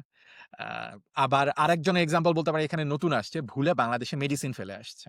আচ্ছা। এখন এখানকার এসে তার হেলথ কার্ড নেই, সে কোন কিছু জানে না এবং সে খুব প্যানিক করতেছিল এটার কারণে। কারণ তার ৬ মাসের ওষুধ সে ভুলে বাংলাদেশে রেখে চলে আসছে। তো সেটা যখন নিয়ে আসা হইছে সে মানে কাইন্ড অফ কেঁদে দিছে। মানে আমাকে জড়ায় ধরে যে, "ভাই আপনি আমার অনেক বড় উপকার করছেন।" সো এই ফিলিংস গুলা একটা মানে একটা স্যাটিসফাইং একটা ফিলিংস ক্রিয়েট করে আরকি, ইমোশন ক্রিয়েট করে। না, খুবই ভালো কথা বলছো। এই জিনিসগুলা লিখে রেখো। এই জিনিসগুলা তোমার একসময় তোমাকে এই রিফ্লেকশন গুলা তোমাকে খুব আনন্দ দিবে ফিউচারে আরকি। হ্যাঁ, কারণ রাইট। সত্যি কথা বলতে শুরুর দিকে এই ফিলিংস গুলা পাবা। যখন অপারেশন অনেক বড় হয়ে যাবে তখন এই তখন ইন্টারেকশন হয়তো গুলা আসবে ইন্টারেস্ট না। পাওয়া এক্সাক্টলি। তখন এমপ্লয়িরা ইন্টারেকশন গুলা পাবে আরকি। হ্যাঁ, হ্যাঁ, হ্যাঁ। আরেকটা হচ্ছে স্টার্টআপ এর একটা বড় লেসন আমার honestly স্পিকিং। আমি হচ্ছে সবসময় চিন্তা করতাম যে আমার এই আইডিয়া দিয়ে আইডিয়ার উপর মানুষ ইনভেস্ট করবে। আমার জাস্ট আইডিয়া আছে। মানুষ হচ্ছে আমার এই আইডিয়ার উপর টাকা ইনভেস্ট করবে। কিন্তু আমি এটাও একটা পডকাস্ট থেকে শুনছি যে তুমি যদি তোমার আইডিয়ার উপর কনভিন্সড না হও, তুমি যদি কনভিন্সড না হও যে তোমার আইডিয়া একটা খুব রেভলিউশনারি আইডিয়া, তুমি যদি হা, নিজে ইনভেস্ট না করো সেখানে, তাহলে কেন আরেকটা মানুষ তোমারটা ইনভেস্ট করবে তার টাকা? Good point. তুমি যদি মনে করো এটা খুব revolutionary idea, you first invest your money in it এবং তুমি তোমার টাকা ইনভেস্ট করে এটার একটা ট্রাকশন নিয়ে আসো। তারপর তুমি মানুষকে যেয়ে কনভিন্স করতে পারবা যে, "আচ্ছা দেখো এইটা খুবই রেভলিউশনারি আইডিয়া। আমি আমার নিজের টাকা ইনভেস্ট করছি এবং এটা একটা ট্রাকশন পাইছে এখন। এখন তুমি তোমার টাকা ইনভেস্ট করতে পারো। It's safe." হ্যাঁ, এটা আসলে একটা কনভিনসিং পিচ আমি বলব। রাইট। যে আমি কেন রিস্কটা নিবো? আমিও তো হচ্ছে যে খুব কম এক্সাক্টলি। টাকার হ্যাঁ, সো ইটস কনভিনসিং। আমরা তো এখানে ভাই আসলে honestly মানে কম বেশি সবাই স্ট্রাগল করি। এট লিস্ট শুরুর দিকে যারা দেশের বাইরে আসি। কিন্তু সেই স্ট্রাগল এর মধ্যেও যে কিছু টাকা আলাদা করে জমিয়ে রাখি আমার এই কোম্পানির জন্য, আ স্টার্টআপ এর জন্য এবং সেটা আমি ইনভেস্ট করতেছি প্রতি মাসে। সো আমার নিজেরও ভালো লাগে একটা জিনিস। কারণ I believe in it. আমি বিলিভ করি এটা একটা revolutionary idea. So I own 100% of it. Not 100% আমার এঞ্জেল ইনভেস্টররা কিছু ওন করে। But major portion of it. And a আমি বিশ্বাস করি যে এটা একদিন মিলিয়ন ডলার আইডিয়া হবে। And that's why I invest in it. So আমি যদি কনভিন্স না হই, আমি অন্য আরেকজনকে বলতে পারব না যে আমারটা ইনভেস্ট করো। সো এটা আমার একটা অনেক বড় লেসন ছিল। আমি শুরুর দিকে হচ্ছে সবাইকে যে খালি আইডিয়া পিচ করতাম বিভিন্ন পিচ ডেক কম্পিটিশন এ। আমার এই আইডিয়া আছে, তোমরা এটাতে টাকা ঢালো, আমি এটাতে অনেক বড় কিছু করে ফেলতে পারব। বাট জিনিসটা তখন একটা একটা পডকাস্ট শুনে এটা আমাকে আরকি চেঞ্জ করছে আরকি আমার আইডিয়াটা। হ্যাঁ, এটা খুবই সুন্দর একটা কথা বলছো। এটা আসলে লিখে রাখার মতো কথা আমি বলব। ওকে। সো তার মানে মোটামুটি আমরা আশা করতে পারতেছি আমরা খুব শীঘ্রই এটা হচ্ছে যে কি আম এটা ইউজ করতে পারবো এবং আমি খুবই এক্সাইটেড। আমি আমার ওয়াইফকে বলছি। শুধু তা না আমার ওয়াইফ তার হচ্ছে যে কি আমার মাদার ইন ল কে বলছে, আমার সিস্টার ইন ল কে ওহ বলছে। নাইস! সবাই ওয়েট করতেছে যে এই সার্ভিসটা আসবে, আসলে আমরা ইউজ করব। সো ইনশাআল্লাহ বেসিক্যালি খুবই, খুবই তাড়াতাড়ি। সো বেসিক্যালি আমিও মানুষজনকে বলতেছি এভাবে আস্তে, আস্তে। আর আমি এটা নিয়ে হচ্ছে যে কি আরেকটু লিখবো হয়তো এই আমার এই পডকাস্টের সাথে। আর আমিও এক্সাইটেড সত্যি কথা বলতে তোমার এই স্টার্টআপটা নিয়ে। আর আর হচ্ছে যে আরেকটা কোয়েশ্চেন করব। আমি অনেক বেশি কোয়েশ্চেন করে ফেলতেছি। এই ফুল টাইম জবের পাশাপাশি এরকম বানানো একটা ভাই স্টার্টআপ রান শিওর। করা খুবই চ্যালেঞ্জিং আমার কাছে যেটা মনে হয় আরকি। কারণ আমি স্টার্টআপ রান না করলে আমি ভিডিও বানাই তো সেটাও কাইন্ড অফ একটা ডিমান্ডিং কাজ। সো আমার কাছে মাঝে মাঝে মনে হয় করব না। Of course. সো তোমার এই জিনিসগুলো কিভাবে ব্যালেন্স করো বা কিভাবে ম্যানেজ করো? আর এখানে তো অনেক ইনফরমেশনের ফ্লো। তোমার জবের ইনফরমেশনের ফ্লো বিশাল। কারণ এখানের রাইট। আমি জানি না বাংলাদেশের মানুষ কি মনে করে? আমাদের জবগুলা খুবই ডিমান্ডিং। এবং আমি তো আমার ফিল্ড বলো, তোমার ফিল্ড বলো সব ফিল্ডই খুব ডিমান্ডিং জবগুলা। এবং এআই আসার পরে ডিমান্ড গুলো অনেক বেড়ে গেছে। মানুষ মনে করে এটাতে ১ ঘন্টায় বা ২ ঘন্টায় হয়ে যাবে। এবং ওইটার পাশাপাশি এরকম একটা স্টার্টআপ রান করা আমার কাছে মনে হয় খুবই চ্যালেঞ্জিং। এই জিনিসগুলো কিভাবে তুমি ব্যালেন্স করো? আ আমি হচ্ছে ভাইয়া যেটা করি আমার আসলে ২ টা জিনিস। একটা হচ্ছে আমার কাজের নেচারটা আর আমার স্টার্টআপ এর নেচারটা একটু ডিফারেন্ট। তো হ্যাঁ, এটার জন্য যেটা করি আমি আসলে নলেজ ম্যানেজমেন্ট এর কথা যদি বলি, আমার অফিসের জন্য একটা ডেডিকেটেড আমি Obsidian ইউস করি মানে একটা ভল্ট ইউস করি। আর আমার স্টার্টআপ এর জন্য একটা আলাদা Obsidian ভল্ট ইউস করি আরকি কাইন্ড অফ। সো আমি এটা মিক্স করি না আসলে নরমালি। ওকে, ফার্স্ট 2nd জিনিস হচ্ছে আ আমি বলব যে আরেকটা সুবিধা হচ্ছে যে আমার টিমের মেক্সিমাম মেম্বারই হচ্ছে বাংলাদেশে। কারণ ওকে। যেহেতু আমাকে এখান থেকে করতে হলে আমাকে সেটা অনেক এক্সপেনসিভ হয়ে যেত। আমি বাংলাদেশ হুম, থেকে করি। উহু, সো এটার জন্য একটা সুবিধা যেটা হইছে বাংলাদেশের রাত মানে আমাদের সকাল, আমাদের সকাল ওকে, মানে বাংলাদেশের রাত। এটা আমার জন্য একটা ওকে। মানে শাপে বর হইছে কাইন্ড অফ। আ সো আমার ওই টাইমটা ওভারল্যাপ হয় না normally. So this is a good thing. আমি রাতে হয়তো কাজ করতে পারি স্টার্টআপ নিয়ে। সকালে হয়তো আমার অফিসে ডেডিকেটেড টাইম দিতে পারি। উহু, আর আরেকটা যেটা সেটা হচ্ছে আমি আমার আ ইসের জন্য আমার স্টার্টআপ এর জন্য জিরাটা অফিসের জন্য জিরা মেইনটেইন করি খুব হাইলি। বাট স্টার্টআপ এর জন্য জিরাটা যেহেতু আমাকে নিজেকে সবকিছু আমি ম্যানেজ করি এখানে। অফিসে আমি ম্যানেজার না, রাইট? সো আমার এটা নিয়ে টেনশন করতে হয় না খুব একটা। থ্যাংকস টু মাই ম্যানেজার যে এটা নিয়ে কাজ করে আরকি। বাট আমাকে জাস্ট ডেভেলপ করতে হয় জিনিসগুলা। আর এখানে হচ্ছে স্টার্টআপ এ হচ্ছে I have to wear all those hats like ম্যানেজারের হ্যাট পড়তে হয়, লিগ্যাল হ্যাট পড়তে হয়, কাস্টমার কেয়ার এর হ্যাট পড়তে হয়। সো আমি যেটা করি আমি জিরাটা খুব ভালোভাবে মেইনটেইন করি। So okay. ফর এক্সাম্পল ওয়াশরুমে কোনো আমার জিরাটা আমার সব জায়গায় ইনস্টল করা। আমার পিসিতে, আমার ফোনে, ট্যাবে। উহু, সো ফর এক্সাম্পল ওয়াশরুমে বসে আমার একটা খুব ক্রেজি আইডিয়া আসলো মাথার মধ্যে যে এই ফিচারটা আসলে নিয়ে কথা বলতে পারি আমরা বা ইমপ্লিমেন্ট করতে পারি। সিম্পলি একটা জিরা ক্রিয়েট করে আমরা ডেভেলপারকে ট্যাগ করে দেই ওখানে বা ডেভেলপারকে অ্যাসাইন করে দেই। আচ্ছা। এরপর হচ্ছে ওখানে আমাদের কনভারসেশন গুলা চলতে থাকে যে কি হবে না হবে। হয়তো ওটার জন্য একটা ডেডিকেটেড কনফ্লুয়েন্স পেজ ক্রিয়েট করি আমরা যে ডিজাইনের জন্য যে এইভাবে ফ্লোটা কাজ করবে। আ সো জিরাটা আমাকে আসলে ম্যানেজ করতে খুবই হেল্প করে, খুবই হেল্প করে। এবং এজাইল আসলে একটা অ্যামেজিং জিনিস। আ সো আ যারা এজাইল বা আমি হয়তো বাংলাদেশে বুঝতাম না এজাইল নিয়ে খুব একটা। এখানে আসার পর আসলে আচ্ছা, কাজ করতে বুঝছি। আচ্ছা। সো এই আমি যদি প্রজেক্ট ইন ম্যানেজ শর্ট আমি যদি তোমাকে ইন শর্ট বলতে বলি এজাইল জিনিসটা কি? আমিও আসলে ভালোমতো বুঝি না। এটা আসলে কিভাবে কাজ করে? সো এজাইল হচ্ছে অনেকটা যে আপনি আ ডেভেলপ করবেন, আপনি ফিডব্যাক নিবেন। ফিডব্যাক নেওয়ার পর সেটাকে আবার আ আ পলিশ করবেন। পলিশ করে আবার ডেভেলপ করবেন। So okay, it's like a cycle. Okay? Okay. So আপনি ফার্স্ট এ একটা ড্রাফট ডেভেলপ করবেন। সেটা আপনি উহু, একটা ইউজারকে দিবেন। উহু, ইউজারের থেকে আপনি ফিডব্যাক নিবেন। উহু, ফিডব্যাক নিয়ে আবার আপনি ওই সার্কেলের মধ্যে ঢুকাবেন। আবার ডেভেলপ করবেন, আবার করবেন এটা। এবং এটা কাজ করে হচ্ছে স্প্রিন্ট বেসিসে। সো একেকটা হচ্ছে স্প্রিন্ট মানে আ স্প্রিন্ট বলতে হচ্ছে ৩ আমরা হচ্ছে ৩ সপ্তাহ ফলো করি আরকি স্প্রিন্ট। সো উহু, আমরা হচ্ছে ৩ সপ্তাহে একটা মাইলস্টোন থাকে। যে নেক্সট ওকে, ৩ সপ্তাহের মধ্যে কথার কথা বলছি যে নেক্সট ৩ সপ্তাহের মধ্যে আমরা আমাদের পেমেন্টের সব কাজ করে ফেলব। এটা আমাদের ওকে, মাইলস্টোন। ওকে। তো এইটা রিলেটেড আসলে যত কাজ আছে সব হচ্ছে আমার ওই স্প্রিন্টে থাকে। এবং আ আমরা হচ্ছে কাজগুলো অ্যাসাইন করতে পারি একেকটা। মানে আমরা খুব ছোট হিসাবে টাস্ক বানাই। যেমন পেমেন্টের আমার একটা আ যারা থার্ড পার্টি আছে ওদের সাথে মিটিং করতে হবে বা এই এপিআই এর ডকুমেন্টেশন পড়তে হবে। সো উহু, ওই জিনিসটাকে মাইলস্টোনটাকে আমরা খুবই ছোট কাজে ভাগ করে ফেলি। এবং আ আমরা তো সবই code ultimately at the end of the day. So আমরা যখন কোনো কিছু GitHub এ কমিট করি, ওই কমিটের মধ্যে আমরা হচ্ছে ওই জিরাটাকে লিংক করে দেই। ওই স্টোরিটাকে লিংক করে দেই। I uh see. এটাতে যেটা সুবিধা, আমি যখন পরে কোড দেখতে যাই, আমি যদি হঠাৎ করে মাথায় আসে যে আচ্ছা এই কোডটা কেন লিখলাম আমি? তখন হচ্ছে যদি আমি কোডের প্লাসে ক্লিক করি ওই জিরা লিংকে, তখন হচ্ছে আমার ওই জিরা লিংক হয়ে যায়। তখন আমি আ দেখতে পাই আচ্ছা এই রিজন ছিল। তারপর ওটার সাথে লিংক করা থাকে আমার কনফ্লুয়েন্স পেজ। তো কনফ্লুয়েন্স পেজে আমি চলে যেতে পারি। কনফ্লুয়েন্স পেজে তো মানে ডিটেইলস লেখা থাকে সবকিছু ডিটেইলস বা আর্কিটেকচার ডিজাইন করা থাকে হয়তো। তো তখন আমি কনফ্লুয়েন্স পেজে চলে যেতে পারি। কনফ্লুয়েন্স থেকে দেখতে পারি যে আচ্ছা আমি ডিজাইনটা এভাবে করছিলাম। তার জন্য এই কোডটা লিখছিলাম। So it helps a lot. Specially হ্যাঁ, যখন আ একা কাজ করলে আসলে হয়তো এত কিছু মেইনটেইন না করলেও হয়। কিন্তু যখন একটা টিমে কাজ করতে হয়, আ ২-৩ জন মানুষ একসাথে কাজ করে, তখন আসলে এটা খুবই দরকার। It's kind of like offline communication between a developer and a manager হ্যাঁ, or খুবই between 2 ইন্টারেস্টিং। developers. আচ্ছা, যাক জিনিসটা আমি বুঝতে পারছি ভালোমতো। এই জিনিসটা নিয়ে আমি একটু কনফিউজ ছিলাম। কারণ আমার সফটওয়্যার সাইকেলে আমার কখনো ওভাবে কাজ করা হয়নি। সো আমাদের কাইন্ড অফ ইলেকট্রিক্যাল এর কাজগুলা ডিফারেন্ট ভাবে কাজ করে। এখানে আসলে সত্যি কথা বলতে মনে হয় আমার টিমে না ইনফেক্ট আমার টিমে আমি ছাড়া মনে হয় গিট কেউ ইউজ করে না ওভাবে। কারণ আমাদের সবগুলো হচ্ছে যে কি সিমুলেশন ফাইল। যাই হোক। আচ্ছা। আ সো বেসিক্যালি এই জিনিসটা আমার ইন্টারেস্টিং লাগছে যে জিরা দিয়ে এই সাইকেলটা করা যায়। কারণ আমার কাছে সবসময় ইন্টারেস্টিং লাগতো যে জিরাতে আসলে এজাইল এর সাইকেলটা কিভাবে মেইনটেইন করে। এটা আমি একটু মানে ছিলাম আরকি কনফিউজ ছিলাম। আর তার মানে সেম কাজটা আমি যতটুকু জানি নোশনেও করা যায়। ও ওকে।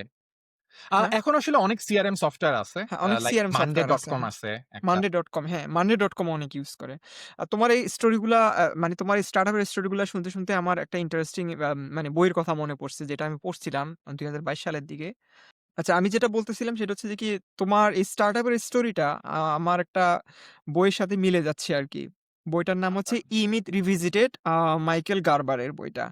সো ওই আচ্ছা। বইটাতে হচ্ছে যে কি এই কনসেপ্ট গুলা আমি পড়ছিলাম যে একই মানুষ ডিফারেন্ট রোল প্লে করতেছে এবং রোলগুলা সে ডিফারেন্ট রাখছে। মানুষ সেম হলেও যাতে করে ফিউচারে ওই রোলগুলা সে ডিফারেন্ট পারসনকে অ্যাসাইন করে দিতে পারে এবং কনসার্নটা সেপারেট হয় আরকি। হুম।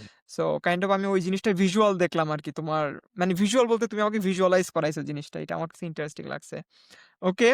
সো আমরা আসলে অনেক কিছু নিয়ে কথাবার্তা বলে ফেলছি। আম এবং তোমার স্টার্টআপ এর স্টোরিটা আমার খুবই ইন্টারেস্টিং লাগছে। আশা করি সবার কাছে ইন্টারেস্টিং লাগবে। আর আমি সবাইকেই বলব এই সার্ভিসটা আসলে যাতে সবাই হচ্ছে যে কি একবার হলেও ট্রাই করে। এবং আমার এইটুকু বিশ্বাস আছে সীমান্তের উপর যে মানুষ হচ্ছে যে কি হতাশ হবে না। আশা করি সবাই বেনিফিটেড ইনশাআল্লাহ। হবে। ঠিক আমরা আছে? চেষ্টা করছি আমাদের সর্বোচ্চটা দেওয়ার জন্য। হ্যাঁ, এটাই। সো এটাই হচ্ছে যে কি আমার কি বলবো? এক্সপেকটেশন আর আমি সবাইকেই বলব যে লাইক, কমেন্ট, শেয়ার দিয়ে একটু পাশে ওকে, থাকতে। আবারও হচ্ছে একটু আমি মোটিভেশন না সুবক দিলে আসলে আ এই টাইপের জার্নি ওকে, ইটস গুড। একটু মোটিভেশন না দিলে আসলে এই টাইপের জার্নি কন্টিনিউ করা যায় না। আমি এটা বিলিভ করি। সো বেসিক্যালি আমি এরকম আরো সুন্দর স্টোরি এবং এরকম অনেক সাকসেসফুল মানুষজন নিয়ে আরো সামনে অনেক পডকাস্ট করব। আম আ সীমান্ত তুমি আশা করি শুনতে পাচ্ছ, রাইট? এখন শুনতে পাচ্ছি। হ্যাঁ। শুনতে পাচ্ছ? ওকে। সো তোমার কি কোনো লাস্ট কোনো আম কিছু বলার আছে? বা তোমার স্টার্টআপ নিয়ে একটু বলো। মানুষজন যাতে করে এই জিনিসটা মার্কেটিং করতে হেল্প করে, যেটাকে গ্রোথ হ্যাকিং মার্কেটিং এর আন্ডারে পড়বে। Right, right. না, অবশ্যই। আমি আসলে খুবই এক্সাইটেড। আ আমি যতটা না আসলে বিজনেস করতে চাই, তার থেকেও বেশি হচ্ছে আমি এই সার্ভিসটা নিয়ে খুব বেশি ইন্টারেস্টেড। আ ইট আ এবং আমি জানি বাংলাদেশের মানুষজন যারা দেশের বাইরে থাকেন, তাদের সবারই কোনো না কোনো সময়ে, একটা সময়ে ইমার্জেন্সি এরকম অনেক কিছু সেন্ড করতে হয়। আ যেটার জন্য ট্র্যাডিশনাল শিপিং কস্ট অনেক হাই, অনেক হাই। সো আমরা যদি একজন আরেকজনকে এভাবে হেল্প করি, তাহলে আমার ধারণা কমিউনিটি বিল্ড আপ এর মাধ্যমে এবং যেটাকে বলা হয় পিয়ার টু পিয়ার হেল্প করা। আ এর মাধ্যমে আসলে আমরা একসাথে অনেক গ্রো করতে পারবো সবাই মিলে। সো ডেফিনিটলি আমিও আসলে খুব আশাবাদী যে সবাই ইউজ করবেন ইনশাআল্লাহ। জানাবে, ফিডব্যাক দিবেন। হয়তো আমরা ১ম টাইম করছি, অনেক এদিক-সেদিক থাকতে পারে, ভুলভ্রান্তি আমাদের। সো চেষ্টা করছি সর্বোচ্চটা দেওয়ার। কিন্তু তারপরে যদি কোনো ভুলভ্রান্তি থাকে অবশ্যই জানাবেন। আম এবং আমরা চেষ্টা করব সেটাকে ইন্টিগ্রেট করার জন্য আমাদের সার্ভিসে। আর আ এট দ্যা সেম টাইম শুভ ভাই আপনাকে অনেক ধন্যবাদ। আমাকে ফার্স্ট অফ অল ইনভাইট করার জন্য। সবার সাথে আসলে সব কথা একভাবে শেয়ার করা যায় না। ওইটার জন্য আসলে অডিয়েন্স দরকার। সো আমার ধারণা আপনি সেই অডিয়েন্সটা ক্রিয়েট করতেছেন। যাদের সাথে আসলে এই কথাগুলা শেয়ার করে মজা পাওয়া যায়। So thank you so much for doing that. আমি তোমাকে অনেক ধন্যবাদ দিব আমার এই এক্সপেরিমেন্টে গিনি পিগ হওয়ার জন্য। আমি তোমাকে একটা স্ট্যাটিস্টিক্স বলি।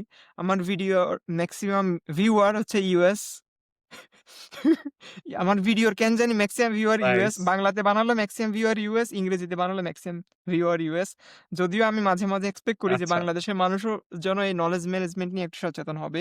এগুলা নিয়ে একটু সিরিয়াসলি হয়তোবা মাঝে, মাঝে ১ টা ২ টা ভিডিও দেখে বুঝবে জিনিসটা কিভাবে কাজ করে। বাট তোমার জন্য এই পার্সপেক্টিভ এ ভালো যে আমার ভিউয়াররা আশা করি সার্ভিসটা ইউজ করবে। এটাই। আর ধন্যবাদ আমার এই পডকাস্টে আসার জন্য, ইনশাআল্লাহ। আমার গিনি পিগ হওয়ার জন্য। আশা করি আবার কথা হবে। অনেক ধন্যবাদ যারা এই পর্যন্ত দেখছেন। তাদেরকে তো আমি বলব কি হ্যাটস অফ। এই পর্যন্ত দেখাটা অনেক ডিফিকাল্ট। কারণ এখন মানুষের কনসেনট্রেশন লেভেল অনেক কম। মানুষ রিল দেখে ইউজড টু। এত বড় একটা পডকাস্ট দিবে এটা আমি আশা করি না আরকি। ওকে, সি ইউ নেক্সট টাইম। আমি আচ্ছা। রেকর্ডটা অফ করে দিচ্ছি। তারপর থ্যাংক ইউ সো আমরা মাচ কথা ভাইয়া। বলি।